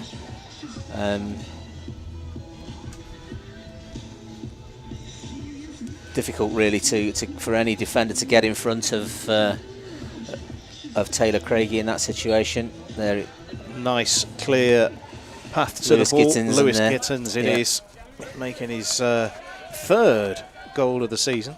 First penalty corner, technically, but that's his third goal of the season. Yes. Well, a decent way to score a goal, really, being sharp off penalty corners. It's not over at the point where the flick's gone. Keepers make saves, often falls back into an area where you can leap on it and follow up, and that's exactly what Lewis Gittins did. He didn't seem to have a huge amount of space. But again, it was a good save. Yeah. But the ball went into a friendly position for an attacker to come onto it. I think when they're watching the video back, getting to that ball quicker as a unit might be something that comes to mind. Yeah. Sometimes teams do use that as a deliberate ploy. Fire the ball into the keeper, knowing full well that it'll come forward off him if it's relatively straightforward, and then scoring off the follow-up. Again, a foot on the edge of the D, so Surbiton finding it quite easy to get to these danger parts of the D where they can upgrade their possession to a corner. Good Nice tackle. Joe Paul, I think that. Pressure. There's 3, 4, 5, 6 Surbiton players there in that part of the pitch.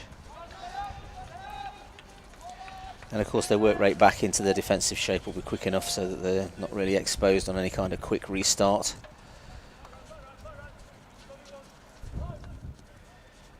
Yeah, Beeston just finding it very difficult to actually find a way through in terms of passing out from the defensive positions. Again, that was a good attempted interception. Yep. Surbiton will do that all day. Anything that's relatively near them, they will dive in the belief that they will trap it. You've hindered your opponent. Yes. That's what you've done. And look at the two players. Yeah, the hunting that's going on is it's very difficult. That's very neat, though. Now, Robbie Gleeson's definitely got the skills, and that's a lovely connection. Again, very efficient defence from Surbiton. They'll just steadily try and work that away. Tapped out for a sideline restart aerial. Taken down from Toby Stanley. I didn't see much wrong with that. Yeah, I think it might have hit his foot on the way down. Good tackle. Jamie Rawlins strong in there. Two players very quickly onto Toby Stanley there. Didn't leave him a lot of space. He's come away with that. It's also one of the longest falls I've ever seen. Yeah, that's right. It seemed to take him a week to get down to the surface. A lot of scrapping needed one-on-one. If you receive the ball, you're going to be tackled very, very quickly by a Surbiton player. So you have to be aware as you receive that ball that the tackle's going to be instant. There, good example. This time it's come off the Beeston player, Ben Collinson, and Surbiton restart. Nearly 10 minutes gone. Beeston 0, Surbiton 1. That goal coming from Lewis Gittins, following up on a penalty corner. This not quite the way that I'd expected a game to pan out. No, I think the one thing I would say about Surbiton is they are very good at in playing the patient game. They will wait and they keep probing away. They're not going to hurry to score lots and lots of goals, but they're quite capable of putting a few in quick succession. Strong tackle on the ball. Sahib Dillon, I think, and it's into the circle again. Taylor Craigie. Or Craig. It's underneath him, long corner. Somehow he managed to scramble that away. Yeah, it was tight in there, wasn't it? And Flurry of legs to try and get Yes. the ball out from underneath him. there you go, another little high pitch transfer with not a lot of pressure because Beeston daren't lose their shape at the back. Good movement from Surbiton. Little moment there, those sort of opportunities might present themselves from time to time. A lot of Beeston stuff are going to have to be done from counter-attack off Surbiton errors, which as we've seen so far a little bit few and far between. By the way, just if you're not a regular hockey watcher, why was it important for Taylor Craigie, the Beeston goalkeeper, to get away from the ball? Because he can't smother it. He's got to allow access to the ball. That it would have been at the expense of a penalty corner. That's why he was right. A flurry of legs and arms to get out of the way. See the number of Surbiton players around the ball carrier, and it's very difficult to get the pass off. And as you see there, that's been repossessed by Surbiton and very quickly back into the Beeston 23 and heading towards the D. One of the more obvious foot infringements of the day. Just a difference that you see in the sort of speed, stick skill, pass and release, power from the Surbiton players. Beeston perfectly capable of playing at those standards, but they've got to be on it all the time because the pressure's continuous. Creed. Good position. That's a strong stick blocking that ball that was battered through. Griffiths now brings the ball over halfway, goes this way and that and tries to find a route through. He's done well to get it to here, but he's been robbed off him by Stuart Rushmere. Oh, that's I think that probably went the wrong way then, but never mind. Interestingly, we've got Rushmere at 17. I should have him down as 15. But anyway, we'll gloss over that. Good tackle, very good tackle there on the reverse stick side by Gareth Griffiths. I think that the longer it stays at a goal, yes, it will be more confidence for Beeston. Yeah. One way of looking at it is the uncharitable way. That's the 13th goal they've conceded this weekend. Yes, that's right. There aren't many sterner tests than going and visiting old Georgians and then having Surbiton come to your place. Particularly when you consider the game was 4:30 yesterday as well, so it's a quick turnaround, say the least. Was going to say in my preamble about how just what you need following a result like yesterday is a team that you haven't defeated on this grounds for 10 years and 16 days. Yes. By the way, thanks to Colin Pike for the supplying of these stats for some of the bits and pieces we're talking about today. Many thanks. Surbiton playing the ball into the circle. Yeah, that match was the 6th of October 2013. Was Beeston it really? Yeah. 3, Surbiton 2. Yes, yeah. I can remember being with the first team when Beeston defeated Surbiton in the playoff final at Reading, and it seemed to be from that point in time that Surbiton's change of everything that they did was came to the fore, and they've been strong ever since. This is pleasant from Beeston, working it into space in the midfield. Griffiths, the captain, spreading the ball out to the right-hand side. Yes, I think the point about this is that however this result pans out, playing a good quality of game against a side like Surbiton is something that Beeston will take a lot of strength from, knowing that within phase of the game they can compete. Close to an interception, by the way. Yeah. It will be a Beeston continued spell of possession. I was expecting the whistle to blow there, but we did continue. It's gone off the side. It has. Good, positive work at the far side of the field. Yeah, settled a bit, haven't they? The Beeston defence moving it around, Surbiton having dropped off from those high press positions we saw a bit ago. Surbiton have adapted, I think. Yeah. I think they know that they can afford to give Beeston some field position. Yes, yeah. But they need to be alert to that when that final pass comes in, which is why they've settled back a tiny bit, I think, in comparison to where they were hunting higher up the field. Little tactical changes that change the emphasis.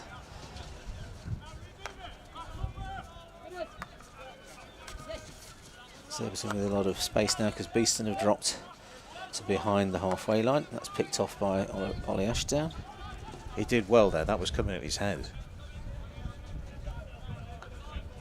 Got his stick there, brought it down and back under Beeston possession. And I know we say this occasionally because it's a commentary cliche, but we've got 16 minutes on the books. That's Where's right. it gone? It whizzes, doesn't it? Does that be? Yeah, that's another little connection. There's very neat from Ollie Ashdown. Little bit of a show and go. Looked like Ali Richmond was going to try and put that into orbit, but decides to play it on the ground instead. Yeah, working well against his defender. He's travelled a long way with it. He's on the, could be a penalty corner here. It's been tapped around and didn't get a touch. The shot there was probably the worst of the options. Yes, it was. Yeah, it was a lovely run into the D. That's where Surbiton had caused problems for Beeston from that position.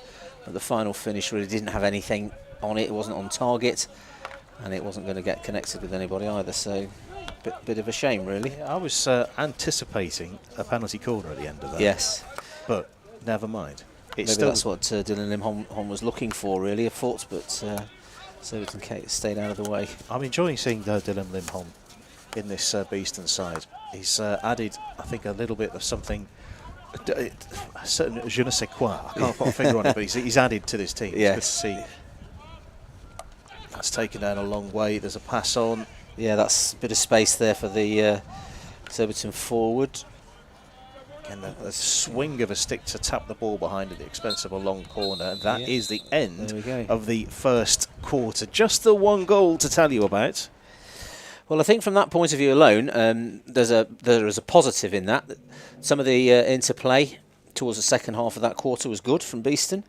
And they had a couple of moments towards the Surbiton D, and they've just kept them to the one goal. So there it is on your screen now in the 7th minute. Lewis Giddens coming in to sweep up after a good stop initially from Taylor Craigie. Yes, yeah. He's had a good first quarter, Taylor Craigie. Yes, he's been beaten, but he's had a very good couple of stops at least. The one did lead to the goal, but the first one was a very, very strong right-handed save. Yes, yeah. I think in a game like this, he knows full well he's going to be tested. He'll be on his mettle all the time. And as you say, that's a good quarter for him. At the start of the day, 4 teams on 15 points at the top of the division. Old Georgians leading the way on goal difference. We won't really talk about how that's occurred. Surbiton in second place with level on points and goal difference with Holcombe, but they have a superior goal scored at the start of the day. Hampstead and Westminster have an inferior goal difference, and that's in 4th place. Beeston started the day in 5th, so it could be a very positive day for Beeston if other results go their way as well. Yes, so just looking at the fixtures today, I mean, Holcombe and Wimbledon playing, so Wimbledon not exactly doing as well as they would like to do. Still sitting on 9 points there with the game against Holcombe. That's going to be tough for them. Must say down at the bottom end of the table, yes, it's quite a strung out table and it is very, very early days, but we're getting to the point where the split in the league is looming. Yes. And there are a couple of teams that I think struggling a tiny bit. There is the league table in front of us. Yeah. Yeah, I think the positions 6, 7, 8 are the interesting ones, really, because there is huge competition for those. You know, at the moment, you're looking at Southgate, Cardiff there with 7 points, although they've got a tough run coming up. Beeston obviously have the points in the bag, really, with 10 so far. So there'll be, as I say, 3 or 4 sides targeting those middle league positions. We had slightly more than 2 minutes of quarter time, by the way. I can tell. I know that because the piece of music I played was 2 minutes and 12 seconds, and that was started well after the whistle went. So I think what can we learn from that? I think it's important lessons were being given to the players there at the quarter time break. Yeah, the reaction, the speed of Beeston thought and passing has got to be up. I think they're doing quite well on the retreat tackles and on the defensive work that they've done, but there's this constant pressure, which is very difficult. So taking the ball away from the D and clearing lines is important for Beeston. That one into the body. Play allowed to continue. Yeah, and they must win those 50-50s. It's very important there that loose ball is picked up by a Beeston player and not left back in the hands of Surbiton. Looking at the number of white-shirted Surbiton players in shot here. Yeah, they're very good at flooding areas of the pitch, for want of a better phrase, after the last few days. But obviously they really do press, not only to the not forward to the offensive line, but also to the sidelines as well. I've been watching as the ball is velcroed to the far sideline, watching Dylan Lindholm running into a lot of space and making himself available. So if the opportunity arises, he's already in position A. Yes. But again, Toby Stanley there hurries a restart and gives Surbiton possession in a dangerous part of the pitch. There should be no errors off a restart. It's very important that any kind of free hit restart is Another foot. Is a connection. Oh, we are continuing. That was, Look. I'm sure that was a foot. Yeah, it looked like it, didn't it? But again, the toing and froing on the turnover there, falling to Surbiton again. So at the moment, 50-50s need to be something that Beeston improve their ratio of wins. Good work though. I can't fault their work rate and effort. You see Ollie Ashdown covering the pitch well, getting Beeston players getting across. Now Beeston sort of retreated into their shell a tiny bit with one or two players coming out of that shell to try and reach for the ball, but at the moment they're happy just to stand on the 23-metre line and make the space difficult to penetrate. We saw something similar with Bowdon earlier on. They made it very difficult for Beeston to get into. Nice intricate little play there. There's a bit of shoulder to shoulder, and that's outside the circle. Well, if you're going to make a tackle like that, it's better outside the circle than in, but it's still a very dangerous place for a Surbiton restart.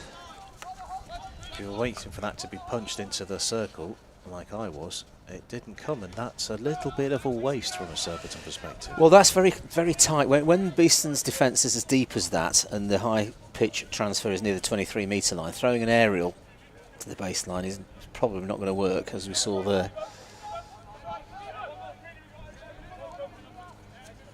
Looking at the run on the far left side of Beeston's midfield, that's the opposite way to the ball's travelled. That's been picked out of the air by Brendan Andrews. He helped it into the sky. That's probably travelled 3/4 of the length of the pitch. Jamie Rawlins putting all the meat into that. I was going to say that, funnily enough, the full meat. That's right.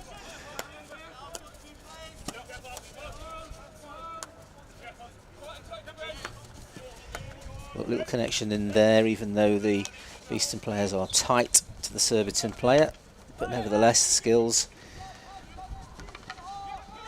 Into the circle again. Taylor Craigie's down. The ball is out. Is there a shooting opportunity here? How have they survived that, Beeston's defence? It will be coming back at them again with interest.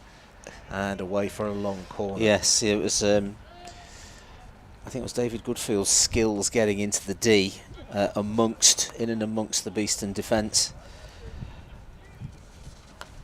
And again, Beeston defenders all inside the 23, heading towards the D. Surbiton still able to get to the D edge. Looking at that ball in towards the left-hand post, and how Brendan Andrews was keeping his stick low all the time. Yes. That's good defensive skill. It'd be so disappointing to watch the ball creep underneath your stick. Yeah, you have to get yourself into those low positions to make sure that nothing can get past you.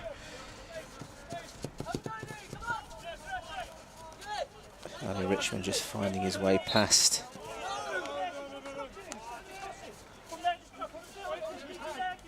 Surbiton's forward there, just good skills. And onto a foot and a quick restart from Ali Richmond. That's good. Space ahead. Oh, Less that that's a audible shame. gasps of disappointment. Yeah, that's right. I mean, you sort of look at a little moment of connection like that and wonder whose fault it was, and probably neither person's in many ways, but you've got to be ready for everything.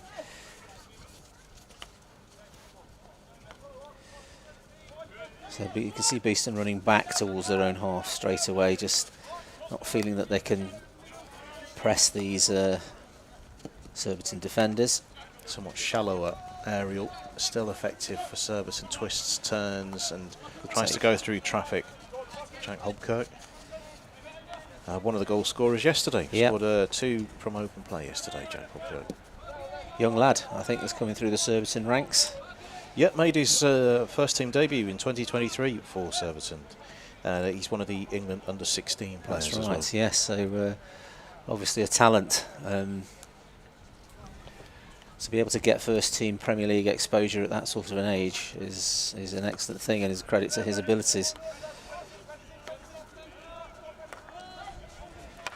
Yeah, Beeston a little bit higher out now, but just waiting to see how the transfer of the ball from Surbiton works. A lot of space here.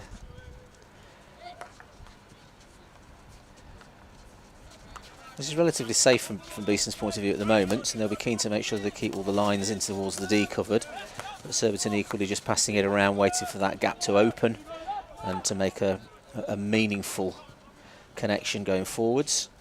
Just watching how Surbiton, it looks like they're still moving it slowly, but it's whipping around. It is. There you go, little build up into the edge of the D. Penalty corner. Yeah, and you can see that building. That's been a period of time, probably 2 minutes almost, of interplay from the Surbiton players, just waiting for that little moment, and then as soon as they see it,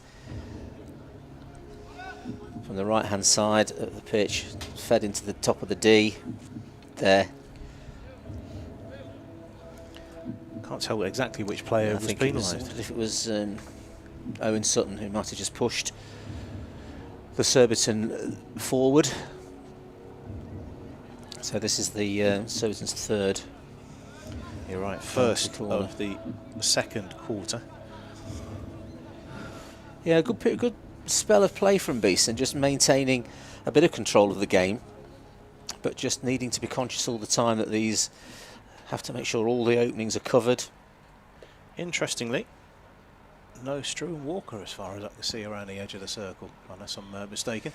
Yeah, that's Gareth Furlong there, I think, isn't there? And not a bad second choice. No, that's all right. What a finish! And that's what you get. I mean, the quality speaks for itself, really. That's power and accuracy. That is under the bar by millimetres. Yeah. Ripped, as they say. Almost looks effortless, doesn't it, really? Trap was good. Yeah. You see, realistically there, the only way of stopping that is for somebody like Henry Croft to get in the way. James Gall, the goal scorer, Beeston trying to get up the other end very quickly. No, sorry, that was Gareth Furlong, I think, on the flick. Straight flick that... Furlong it was. Yeah, so the only way you can stop that is the number one runner gets in the way, which could be very painful. Oh, Beeston looking for a corner themselves there. Succession of free hits right on the very edge.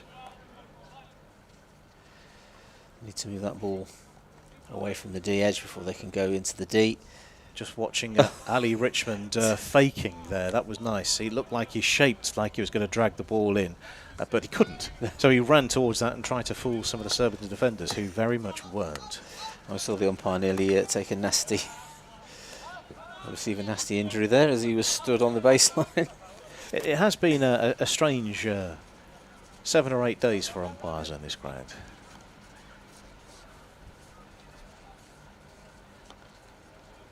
There we go again. That's,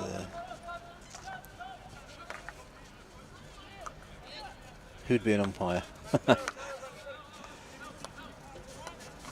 Yeah, so 2-0, a goal in each quarter so far as we head towards half-time. Seeking out positives. There are 2 goals conceded from penalty corners. Yeah, which, that's right, tells its own yes. story.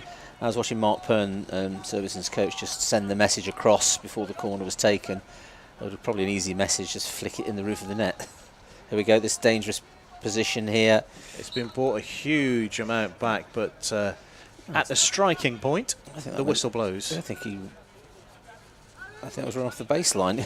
So David Goodfield on losing his skill on the baseline at that point. David Goodfield, that's the Surbiton's captain, scored one yesterday. Been playing for Surbiton since 2016, England GB International. He had a very brief pre-season. Oh, unlucky. Close. Yeah, would have been a good Frustration. connection. Tough for Henry Croft. Yeah, David Goodfield had a brief pre-season here before joining Surbiton, and I thought for a while we might be able to attract him to be here, but it didn't come off.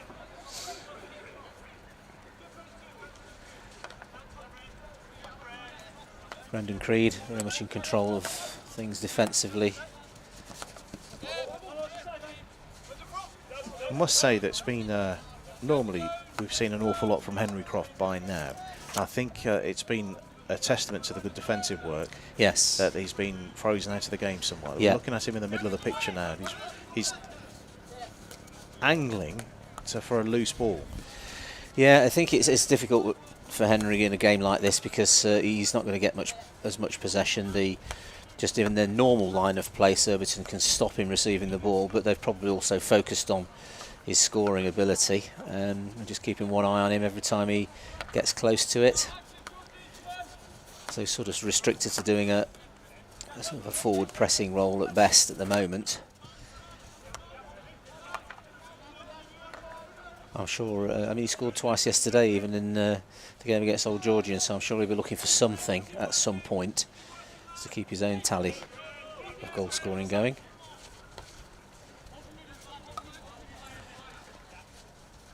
I think it's 2 for Henry Croft yesterday. Well, I think it was, yeah. It was 21st and 42nd. There he goes. He's found a bit of possession. I remember you saying a couple of weeks ago he's getting stronger every week. Yes, yeah. Which means I mean, I think as the standard goes up, as it does when you play against Surbiton or Georgians, it is more difficult for him to find space. He's flourished against the lower division teams, but there's a lot of quality in the defenders in Surbiton's side, so it's not so easy. I'll say it again, and this is me being very cynical. The top 6 play each other, the bottom 6 play each other. In theory, the bottom 6 are easier games than the top 6 games. Yep. Doesn't always quite work out like that, but that's the way to do it. Interestingly, the top 8, as the ball goes across the face, Yep. the top 8 go into the final round of matches. The They bottom do. 4 teams go into a relegation playoff. Yep. So you can finish 8th and make it all the way to through to finals weekend. You could. Is this a better way to do it? This is me being very cynical, playing the system a bit. Well, I think the standard of the top, well, I would say 5 sides is ahead of the rest, so you wouldn't expect that to be the case. Interested to know what happens post-Christmas as far as the Olympic players are concerned. When we get into that phase, what their availability is like, whether that has any bearing on it. Surbiton just working around the D, that's nicely stepped in. Calm and crisp. Robbie Gleeson. And to Ali Richmond. I always think Ali Richmond's very good on this right-hand side. He generally makes a connection. He generally finds his way out. What a Now great that- aerial, and the control is good on a second attempt and close to being turned in. That was a narrow angle. I think Griffiths was there as well. Yeah, Brendan Andrews' connection for the receipt, not quite as good as he would wanted. It ran away from him a bit, but nevertheless he was able to get the ball across towards Gareth Griffiths. I don't think Beeston will be overawed by this Surbiton performance so far, but they know that it's a respectful performance. You know what Surbiton can do. Yes, yeah, I think that would be the concern really, is that they could score 3, 4, 5 in quick succession if Beeston lose any of this shape and determination to make tackles, so they have to be very careful. I think the standard of feeding of the ball around and into the D from Surbiton is not going to drop off at any point in the game. Free hit, Dan Reed's arm outstretched. We will be coming back. It's a shape. Yeah. Yes. Oh, They're still going. There's a chance here from Walker. Oh. And swing and a miss. As they say. batters the carpet. Yeah, I actually thought that Beeston done enough to get the free hit earlier in that little phase of play, but umpires didn't see it that way. Yeah, it's good skills and trickery, and a feint that made it look like the run was going to continue from Surbiton. I think if ever you wanted a training session where you're going to work on defensive tackling and outletting, then you play in a game like this against Surbiton, because you have to do a lot of it. Pressure again on the right-hand side. The ball is cut back, and what do we have? Penalty corner. I mean, no messing there really. It's just a case of drive into the D, find that foot, get the corner.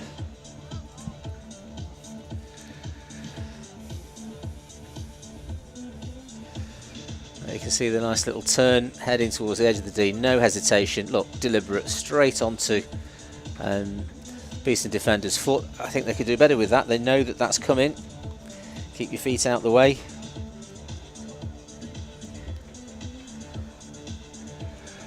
So penalty corner number 4. That's right. As Beeston struggle to get their protective gear on. That comes on, looks like that's come on the half-time whistle, has it? May have. Yes. Well, we do have an overwhelming number of Surbiton players around the edge of the circle. Yeah, I think that was the whistle that we heard, so obviously Surbiton sending everybody up to the Beeston D edge. Often it's too many cooks, so will we see a route cleared to one of the strikers? I think probably they've got that sorted. I think with plenty of follow-up pressure, and this will be a good one for Beeston to defend right on the half-time whistle. I think it's quite a different team talk at 2-0 to 3-0. Yeah. That's good. And that's into the goal. Yeah, you see they're finding it pretty easy to get the corners in, and because they've got such talent on the flick, the power and the accuracy, it doesn't matter how well out the number 1 runners going. Taylor Craig, I'm sure, is not seeing a lot of it with the speed. There. Second for Gareth Furlong, and it was almost uncelebrated. It was yeah, curious. That's right. It was. Yeah, I think it's a little bit of a sign. We're talking about the patience that Surbiton have in their game, and they'll just be happy to score a goal here and there, and then a little burst at some points. But the score's creeping on now already. So it is 3-0 at half time. 35 minutes played, and plenty of action. As we can see on the screen, we have the first 2 goals confirmed for you. Lewis Gittins on 7, Gareth Furlong on 26, and also 35 as well. We'll have that graphic updated in due course. But it is 3-0 at half-time here.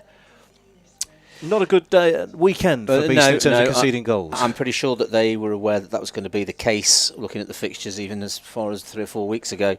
This was going to be a tough test. So this is half-time. Take control of your healthcare. With waitless time, you can easily compare waiting times, patient satisfaction rates and inspection reports of both NHS and private clinics in your area. Say goodbye to long wait times and hello to faster, more efficient healthcare with waitless time. Available for free from autumn 2023. This is BTV. We'll be back in around 6 minutes' time.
Welcome back to BTV. Beeston 0, Surbiton 3 is the half-time score. We've had our half-time break, and at some point I might even get some lunch, but we'll come to that in a due course. There's the summary updated for you. Beeston 0, Surbiton 3. Lewis Giddens popping up once Taylor Craigie got a good stop after a penalty corner and converting it from close range, and then 2 further penalty corner goals, both coming from the stick of Gareth Furlong, making it 2-0 and 3-0 with a final stroke of the ball at the end of the half. We've got an unusual stoppage here, and also we can hear that we were anticipating something, and then nobody happened. From my spies over the far side, it sounds like there's been some chat. I think so, yes. Euphemistically, between the 2 sets of coaches and players, but we don't know any more than that. Hopefully all resolved now, and I'm just thinking it was a shame about that last corner, because not so much the fact that Surbiton scored it, because their standard of corner flicking is excellent, but the fact that Beeston gave it away because it was deliberately run into the D and put on a foot, and those are the things you have to protect against, little moments. Surbiton's goals all having come from corners, of course. It's a good steal. Has it been kept in right in front of the umpire? Yes, it has. And that's run through a couple of bodies. It's come straight to a Surbiton stick, but fortunately... Save, shot and save. Good reactive shot there, and good save from Taylor Craigie. It sounds strange to say, but he's had a good game. He has, yeah, I think that's right. He seems to be sharp and ready to go, and you have to have that mentality as a keeper. The highs and lows are focused a lot on what happens to the goalkeeper. I must say as well, in terms of goalkeeping, James Mazzarello, I don't think we've mentioned him yet. No, we haven't. No, he's having a very sort of easy day out in Nottingham at the moment, isn't he? He's trying to keep himself, just looking at him like the corner of my eye. He's busy doing his movements now, staying focused. Talented, very talented goalkeeper. Had a quite impressive summer as well. Yes. So just looking at Dylan there at 17, just playing for Beeston in the Premier League. Excellent from him. He's gone through pretty much every age group level at the club to get up to first team level.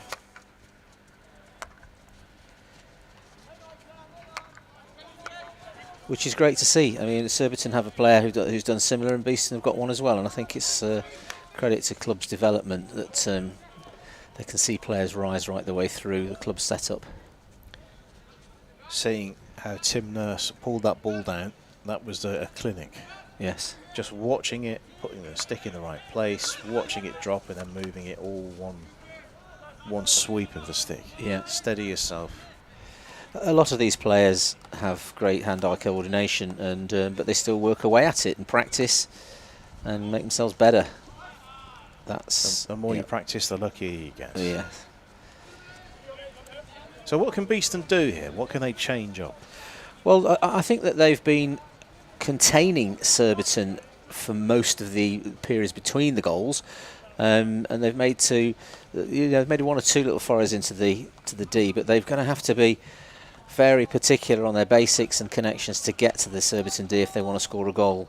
Because Surbiton's defence is extremely strong. And the slightest little mistake in midfield, and you can bet that the ball will be in Beeston's D. So again, you have to be very careful about how you turn the ball over and the mistakes that you make, and trying to eliminate that. I was watching Taylor Craigie with that ball going across the face of goal, and there's a little bit of a coming together which we're going to play. Ben Stevenson, that was going down. You see the ball that was fed out from the D edge by Robbie Gleeson, hard and accurate, but nevertheless the Surbiton defender was alert to it and got there almost ahead of the leading forward. Little moments like that, missed pass, could it quite easily be turned over and become another attack? Jamie Rawlings won't be thrilled with that pass. No. the way it was delivered to him. But Beeston have worked it to a point where they're at the 23-metre line. Yeah, There's a whip to the far side, and Croft has come away with it, but will lose possession now. Pass a little bit away from him, so it wasn't able to be continued. Surbiton will have to, again through good basics, find their way out. As you can see, lovely way of outletting. Lots of quick passes, and look at the counter-attack. Quality counter-attack. Chance here for Nurse to play it across, and that's been turned in by for Well, a second goal of the game. Well, there you see what an example of how to construct a counter-attack. The pressure from Beeston on the Surbiton D, a missed pass, and then great outletting, quick passing, finding its player every time, a vision to make each pass work, and a little bit of a reverse finish, or slip and a finish. So you're looking at probably 8 or 9 of the Surbiton team having been involved in that counter-attack. And whoever you support, you can't fail to appreciate that kind of standard of play. Second of the weekend for Alex Williams, number 22, scored 1 yesterday, doubling his tally for the season today. Open play goal too, worth noting. Yep. So again, a little bit the Surbiton way, I think. They do have this great patience. They're doing it again down this side, making nice connections, good basics, no turnovers. And before you know it, you're probably looking at anything 10 to 15 seconds and there's a D entry. This time it's been stopped.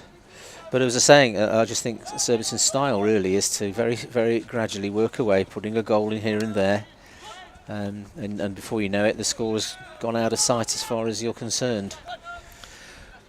Damage limitation now, do you think? I think so. I think nevertheless, I would imagine that Stephen Wood's approach will still be that under the circumstances he wants to play good hockey, to try to attack what is a very strong defence and see how they perform there. Mindful of being better for other games where they do feel that they're winnable.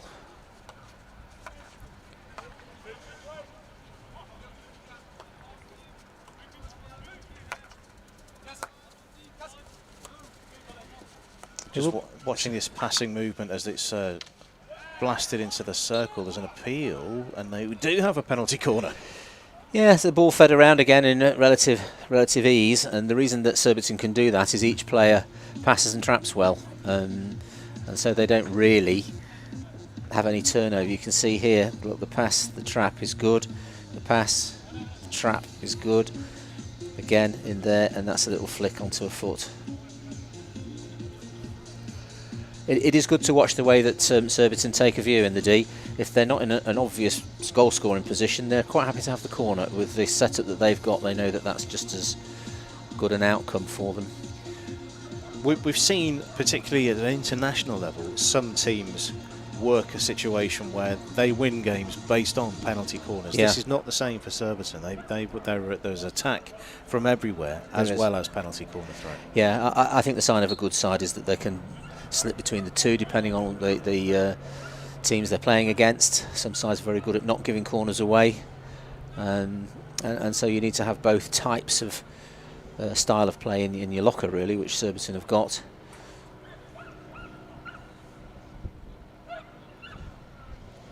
There's a hush around the ground here at Nottingham Hockey Centre. We're in anticipation of another rocket. Yeah, I think. And there it is. Yeah, that you see again, even within taking penalty corners, their thought processes are there. We've seen 2 go in the roof of the net, and now there's 1 in the bottom corner. So defensively, you're in a quandary all the time as to what lines to run, which bits of the goal to defend, and mostly it's because of the quality of the corner. Second for Gareth Furlong. Yeah, now at 43 minutes, and I think Beeston need to really try to be extremely good on possession so that this doesn't become a bit of a repeat of yesterday, really. Of course, the difference being with yesterday's game, Beeston managed to score 4 times, so a little bit more openness about the way that Old Georgians were going about their game, I think.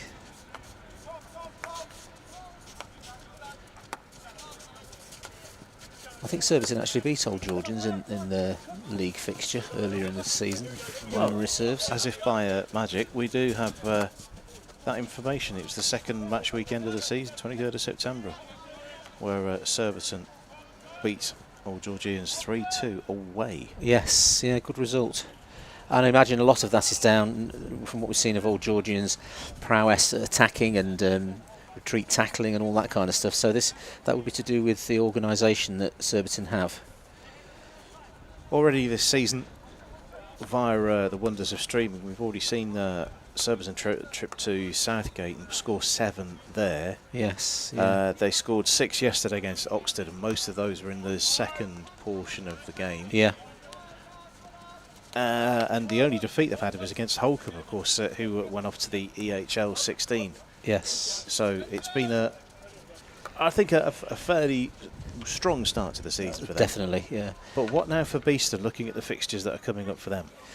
Well, I mean, again, they've got to use these fixtures as really good, strong learning curves for them, really, in terms of speed of play, thought, shape, trying to match the basics that you see from the Surbiton players and use it for improvement. Fixture-wise, I'm just wondering. So looking ahead, so we've got Oxted away on the 28th of October, then we've got Holcombe away on the 4th of November. Yes. And we're back here on BTV on the 11th of November, Hampstead and Westminster. It's a double header from both men's and women's teams that day. And then finally a trip away to Reading on the 18th of November. Now, at the start of the season, as the ball's in a circle and flying away. Mistake again. Leaves the ball back with Surbiton, as we were saying. You've got to eliminate these little errors. Without mentioning any teams' names here, for reasons of decency, you would fancy, at the start of the season, that Beeston would have got 2 wins out of those 4 sets of fixtures. I'm now thinking there's more importance on those 2 fixtures than there would have been at the start of the weekend. There is. I mean, they can set some stock in the fact that they're sitting there with the 10 points. And they've done well to make sure they've got those in the bag already, but they'll need to add to that. Also, in terms of the table, as the break is on down the right-hand side, there's cracking speed down the middle, but the support can't be found at the moment, as Surbiton have done a good job of blocking the route to the centre of the circle with Beeston in possession, and then out of play. We're looking at the table. Beeston's goal difference has gone massively south. Yes, that's one of the consequences of these sorts of fixtures. Really, you're looking at what is it? It's 13 goal negatives, 13 goals to the negative, isn't it? In the last 2 games. At the start of the weekend, it was start of the day today. It was -2. Yeah. So we're on to -7 now. Yeah, and that's heading down towards the goal differences for the 9, 10, 11, 12 positions, isn't it? It's as you were saying earlier, Andy, it really does define the split in the league. Next break in play will be 52.5 minutes. It's petered out somewhat here. I think obviously, without being silly about it, the fight back's not going to be on, is it? And I think so. Beeston really trying to probe and find if they can create opportunities for themselves. Just they'll be looking for goals to see if they've got the ability to put something in against a good defence. The speed of the counter-attacks, I mean, excellent. That was good hand-eye to bring the ball under the control, and then all of a sudden turnover again, and then another turnover. Exchange of possession in the middle of the park. Yes, there always seems to be a Surbiton player that's alert to the loose ball. You can call it 50-50 or whatever, but they're very alert to that. So it's not we don't see it long out of their possession, and that creates a lot of pressure for the Beeston team in terms of their defensive roles. I think at times when Beeston have been on the ball, they've looked fine. Some of the passing lines and movements have been good.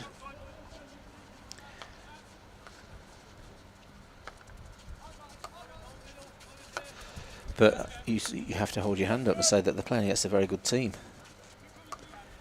And so, any little pluses that they get out of it are to their credit, really, as part of Beeston's development.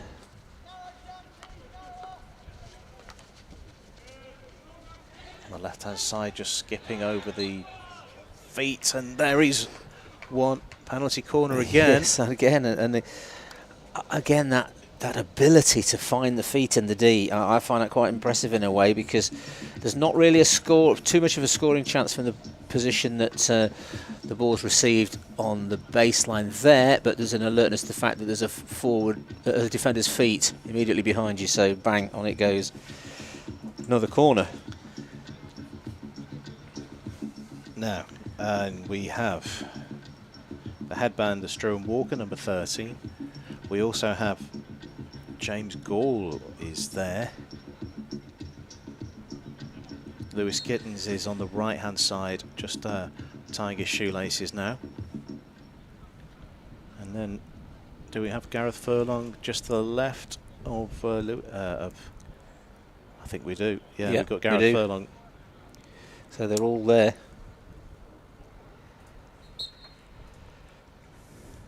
See if there's any way that they can stop this flick. It's a good save, and then the follow-up is there, and it is wide of the upright. And another corner. A repeat, it is. You can see the power in the flick in the first instance, in the shot in the second instant. It's all hands to the deck to try and keep this out. I was just surprised there by the replay. I thought that was live, and I didn't believe what I was seeing out of the window for a second. But yes, that was a good save again from Taylor Craigie. Yes.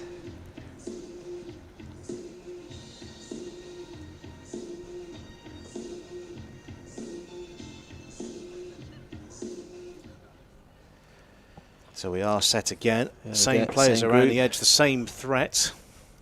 Just a little shuffle to the left. Walker, and this one is blocked, and we will be going again by the looks of it. Yeah, that's. That was Jamie Rawlins ran out there, was it? Number 1. Took one on the leg. So a barrage of penalty corners as Brendan Creed goes over to inject, places the ball onto the spot. See, so much of the ability to get a corner to be good and accurate comes from a quality, quick injection, and this is coming out really quick. So there's hardly any time for the defence to shape up. It's more of a routine and then turned in. Back to Brendan Creed as the injector for finish it. So little round the houses to him, and then an opportunity to make it 6.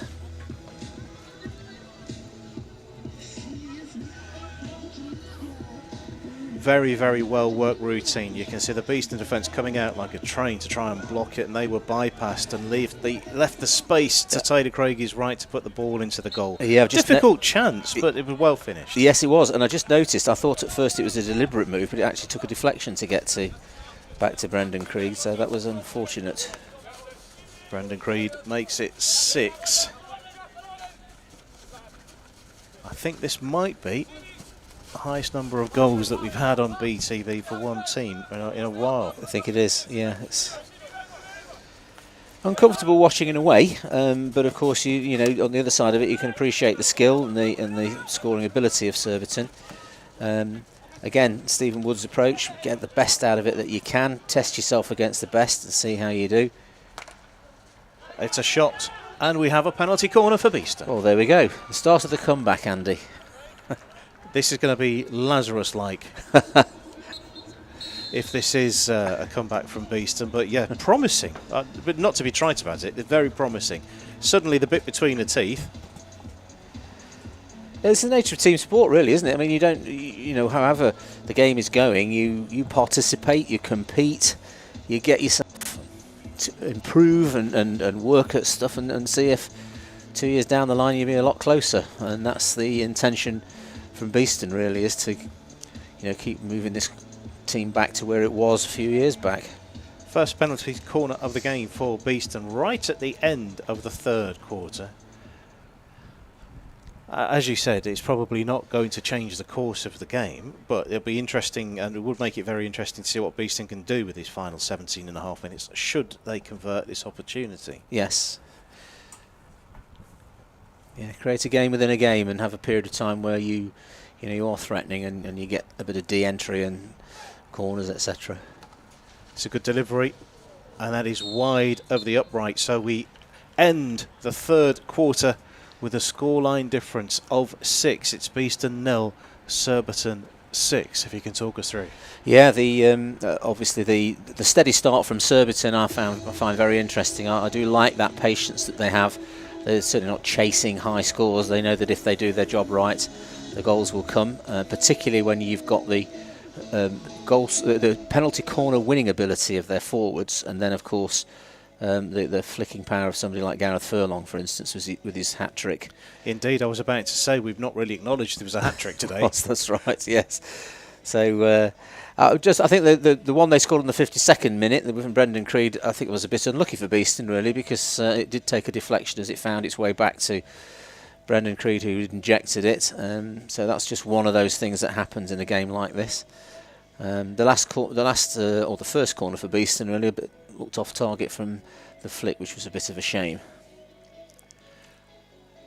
So, 17 and a half minutes to play. We've already had a draw today on BTV, so Beeston's ladies have managed a point today against a very well marshalled and an impressive Bowdon side. Yes, that's right. And the men, I don't think they'll be coming away with anything today, in fairness. No, I think that's right. I think they're realistic enough to know before this weekend that this was going to be a defining weekend in terms of results, particularly bearing in mind the quality of Old Georgians yesterday and Surbiton today. I still keep referring to the fact they've got these 10 points, which have got to be some help to them considering where other clubs are.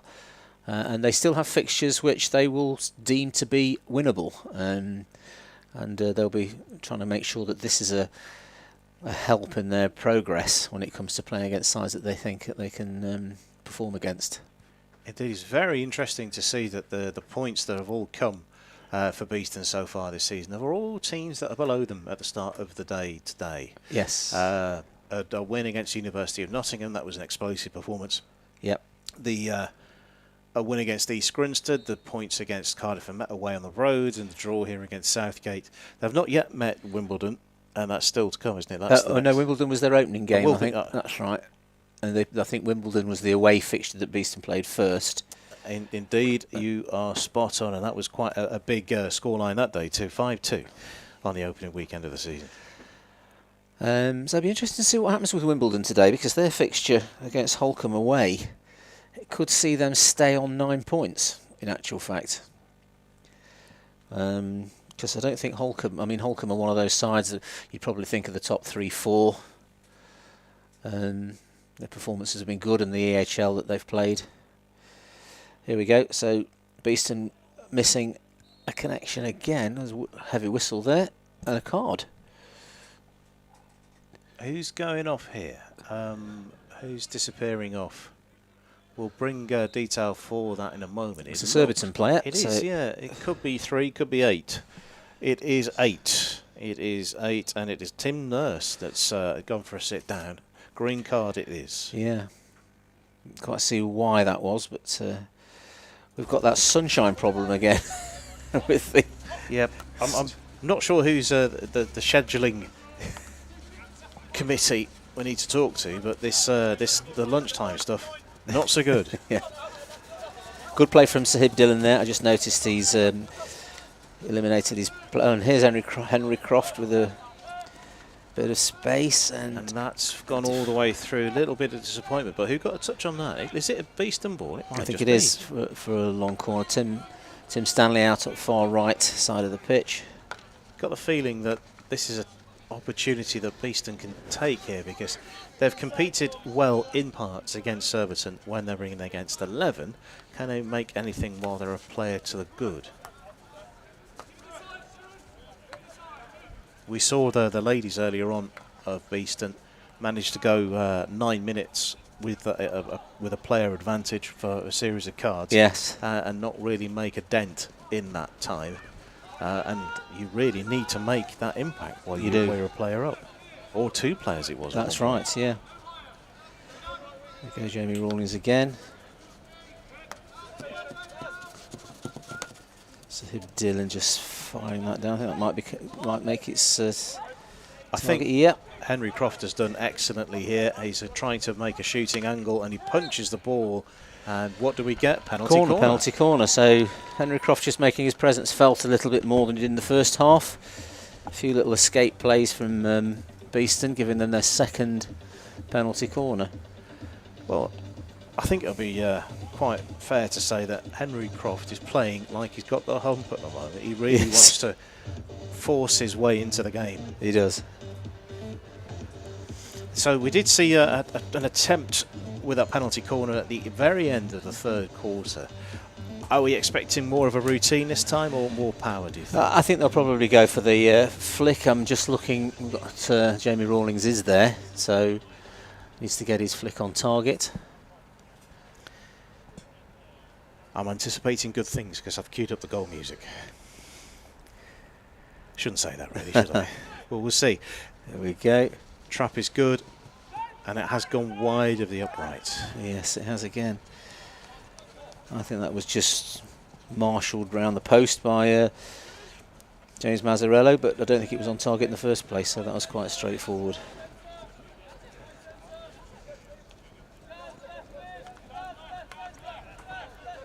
Shame really, those two, it must be difficult. I know that the number one runner from Surbiton was getting pretty close to him, but he does need to hit the target.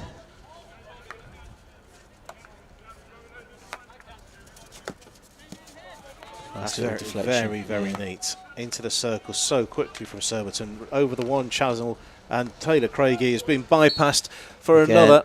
Yeah, all a little bit too easy that really, finding the player in the D.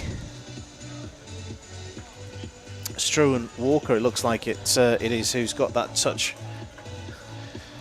Yeah, he was firmly planted in the D anyway. You can see him there, he's almost by the keeper in the first place, and it just, there was a save and then a follow-up by Struan Walker.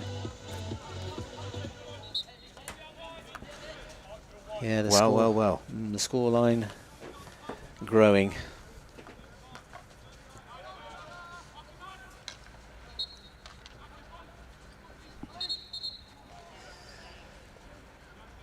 And that's another goal that's come from a parry. Yes, that's right. Yeah, the quickest player to that was a Surbiton player. It was worth writing in your copybook if you're at home. If you want to help your goalkeeper be fast, get to the ball quickly. Yeah, it's really one of those things that sets teams apart. Really, the speed at which their players react to loose ball and the winning of 50-50s, pouncing. Again, same thing happened there. Ball free, but it was a Surbiton player who was first to it. And again, such a lot of space. And that time, I think that was Sahib Dillon who managed to block that. Still with Surbiton. Oh, somehow played onto the leg. Yes, it millimetres away from goal number 8. It was. That's right. Yeah, quite a bit of interplay and a lot of space again in the D. The ball fed across the goal face, and I didn't see who the player was, but he mistrapped it and hit his foot. So, still 11 minutes to play here. It's a difficult one as a broadcaster because there's no jeopardy here. We know where the points are going to go. That's right. And what can Beeston do to get on the score sheet? They're having real struggles laying a glove on Surbiton now. Yes, because Surbiton are in the zone. Their play is good. Their basics are excellent, and so they're managing to string many passes together before Beeston can actually regain possession themselves. And they're even doing it in the D. Do we have a penalty corner again? Yes, we do. Nicely bobbled into the D and hit against the Beeston foot. The key really is, from Beeston's point of view, not to lose heart, to keep playing right the way through to the last whistle. And use it as a part of a learning curve, really, for the games that are, as we say, that are winnable. But again, the point you were making there, Andy, really good. That ball fell loose for a moment, but it was a Surbiton player who got to it quickest. So, going over to inject, David Goodfield, the captain, by the looks of things. I think that's. I think it might be Brendan Creed again on the injection. Just having a look. Ah.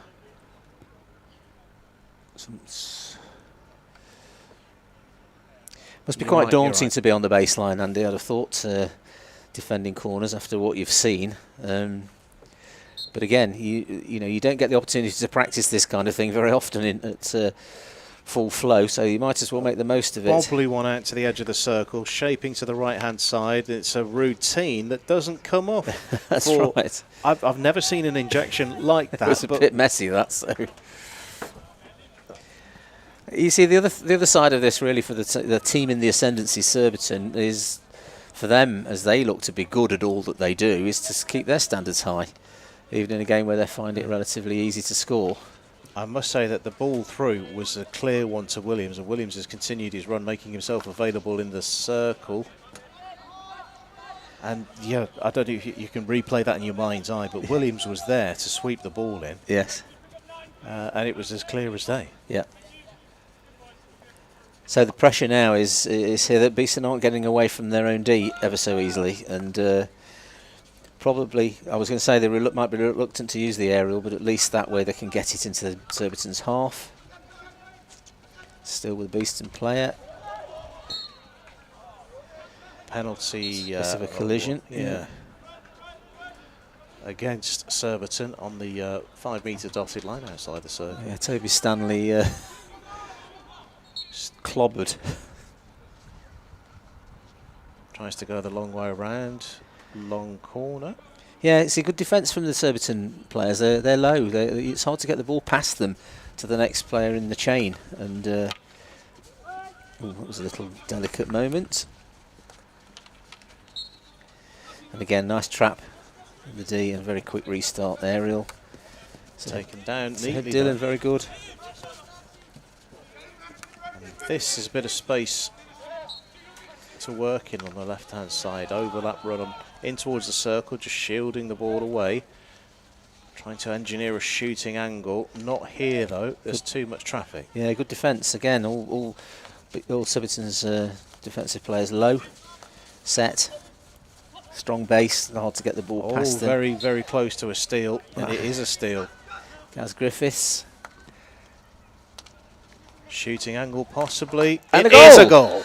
Well, Henry Croft was not going to be kept out of everything, was he? He's tried a couple of times, and he only needs a small opening, and bang, in it goes. I think. There's the quick appeal. Oh, so I'll do him. Yep, there we go. That's a quick reaction to smack that ball in. So at least it's not a 0. This equals Surbiton's biggest win ever, which was on the 8th of March 2020, which does seem quite recently. Yes. It's exactly the same score, 7-1. Well, we're looking at 8 minutes, and maybe, again, Stephen Wood's approach to this, knowing how difficult it was going to be, was let's have a go and see if we can score any more. But, of course, Surbiton, again, are not going to wait too long, and that's not being taken lightly at all. That's just very quick, tricky skills. Nick Park, and reverse stick shot into the bottom corner. No messing. Former Beeston player. There he goes. Bang. It's not a great feeling being scored against, then you can see the reaction. Yeah, that's right. I mean, Beeston, again, just having got themselves on the score sheet, just didn't really break down the attack. Again, stepping from Surbiton. This is... and again...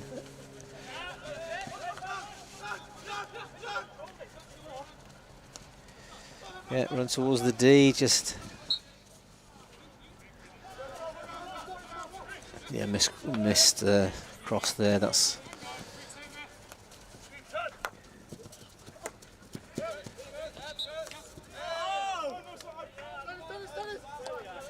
With 5 and a bit minutes to go. Ollie Ashdown just a bit annoyed that the ball was knocked away. But, 5.5 minutes to go. It's not been the greatest of weekends, and that's putting it mildly for Beeston's men's team. This is 20 goals conceded in 2 games. Yes. It's obviously something that to think about. What was the biggest problem that they've experienced all weekend? Really, is it the turnovers? Is it the defensive shape? 5 goals they have scored.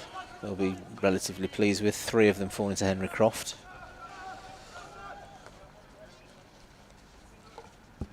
But again, there's a little moment. The difference there, the solid defence from Brendan Creed and an escape through counter-attack for Surbiton.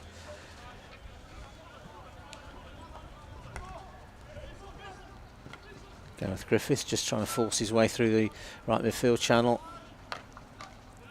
And that has hit a foot, I think, so Let's go for a penalty corner, shall we? well, again, I suppose in this last quarter, really, Beeston have been a bit much more open and had a go, and it's put them in the D 3 or 4 times and got them a goal. It's now got them another penalty corner. If they could stick 2 on the score sheet, that would be to their benefit.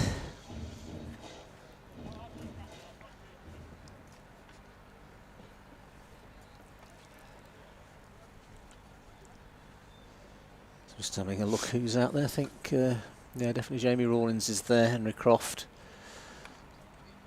the 2 trappers, Dylan Lim Hon and Gareth Griffiths. And they've got Max Souter, number 18 to the left. Surbiton defence just making sure they've got all their protective gear on. Clock's running again. There we go. And then And it went to it went to Henry Croft for a hit. He's missed the target, which is a shame. That's 3 that's gone wide of the Yes, post. it is. That's right. You know, in all ways, when you're taking a beating, it's tough to react, and been a difficult game for Beeston, really. Still trying to work hard and marshal their defence around. Robbie Gleeson, Dylan Limhon just pointing to where they feel they should be.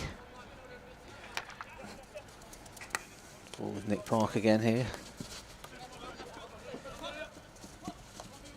Great future ahead of him, very good player, and he was getting better all the time while he was with Beeston. He's moved down to Surbiton and seen him get even stronger, and his work obviously with England, and he's got a future. I know, obviously being Beeston focused, but it's 14 goals then for Surbiton so far this weekend, with 2.5 minutes still to play. I think we can safely say that it's 3 points in the bag for Surbiton. Yeah, that's right. Yeah. What have we got? Penalty corner again. Yeah. They've found it relatively easy all day to find a Beeston foot, and I think that's one of the areas that can be quite easily and quickly improved. It's just making sure that you're set, that you keep your eyes wide, you're watching where the ball's going, protecting your feet, trying to make tackles outside the D rather than inside the D. All those little bits that can actually make a bit of a difference are things which should be noted and will probably be worked on. Brendan Creed going over to inject again. That's the position he scored from to make it 6-0, more or less. Was it 20 minutes ago now? It's all seeming to turn into a bit of a blur. Clock ticking. Well, we're getting very, very close to the end, so let's see if Beeston can keep this one out. I mean, Taylor Craigie's made a couple of good saves. It's the loose ball has caught them a couple of times. Here we go. And it is in. Yeah. Great power and accuracy again, and it's just finding its way through. Got the crisp sound of the ball hitting the right, backboard, yeah. which we've heard from Surbiton far too often in this game so far. That's 9. This is a record. It's becoming increasingly difficult for Beeston to set themselves well for this. They've shell-shocked, I would think, is probably the phrase when it comes to the penalty corners.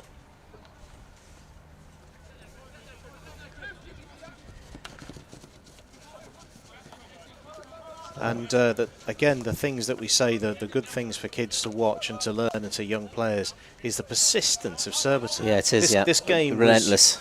This game was done pretty much on early in the second half. Yes, yeah. But to keep going, to keep pushing, a goal difference could make a world of difference both ends of the table. Yes, he could. That's right. And we did say, didn't we, that patient approach from Surbiton. You know, they're not chasing a 9-goal tally at the start. They just let that evolve by playing good hockey, taking the moments, winning the corners. Even there, looking for something right on the edge of the D. Stone Walker looking for a foot to see if he could get another corner. I think something that I can do over the course of the week as the final whistle blows is see how many goals that Surbiton put on towards the end of the game and build their score. Yes. Yeah. Well. As the sun continues to shine here at Nottingham Hockey Centre, it's been a dark weekend in the men's team's life cycle. It has. And yesterday it was a big away defeat at Old Georgians, and today a record victory for Surbiton here against Beeston, bettering the biggest Surbiton win ever, which was 7-1 back in 2020. Lewis Gitton scoring first. The number of penalty corner goals, I make it 6, I think. I think that's right, yeah. We got a couple of goals from open play as well. All the details are on the screen. Henry Croft managed to pull one back for Beeston on 63 minutes. Yeah, what you can say about that. No, I think you have to take your hat off to the way that Surbiton have gone about that diligently. This deliberate winning of penalty corners is a big strength for them with the power that they have, and it's worked their way steadily through to this 9-goal tally. So what we can do is wrap things up and say thank you for keeping us company today here on BTV. We've brought you a 10-goal thriller. Yes. That's right. Let's be as flippant as we possibly can be. Yes. Oh, we've lost all the details on the screen there. Panicked for a second. We are still here. We are still on. Yes. And I'm just looking at some of the historic scores here. It's been nearly 8 years, in fact over 8 years, since there's been just a single goal defeat here. Yes. For Surbiton. Since then, Surbiton have scored 4, 5, 7, 2. 5 again. 5 and now 9. Yes. So is there a sign that Surbiton have over Beeston, do you think? Yeah, I think that was the case anyway. Even when the games were close, Surbiton gradually developed this ability to beat Beeston. They've become a very good side, particularly under the coaching and leadership of Mark Pern. And they're now, along with Old Georgians, Holcombe, one of those top 3 clubs in the country at the moment who are pushing, and they'll be pushing hard for European hockey. And that brings BTV to a close for today. Thank you to everyone behind the scenes for putting everything together. Thanks to Mus. How you doing? Pleasure to do it. It's hard to watch. We will be back on BTV on Saturday. Should say Saturday, that's my fault. Should say Saturday, November the 11th, 2023. Beeston versus Hampstead and Westminster double header. Those games at 4 and 6 in the afternoon. I don't think I'm going to make it. I'm doing my 10k at Alton Towers that day as well. Yes, So sponsor me. All the details will probably be on the socials eventually. But yes, November the 11th is when we're back next on BTV. There's an awful lot of hockey still to come between then and now.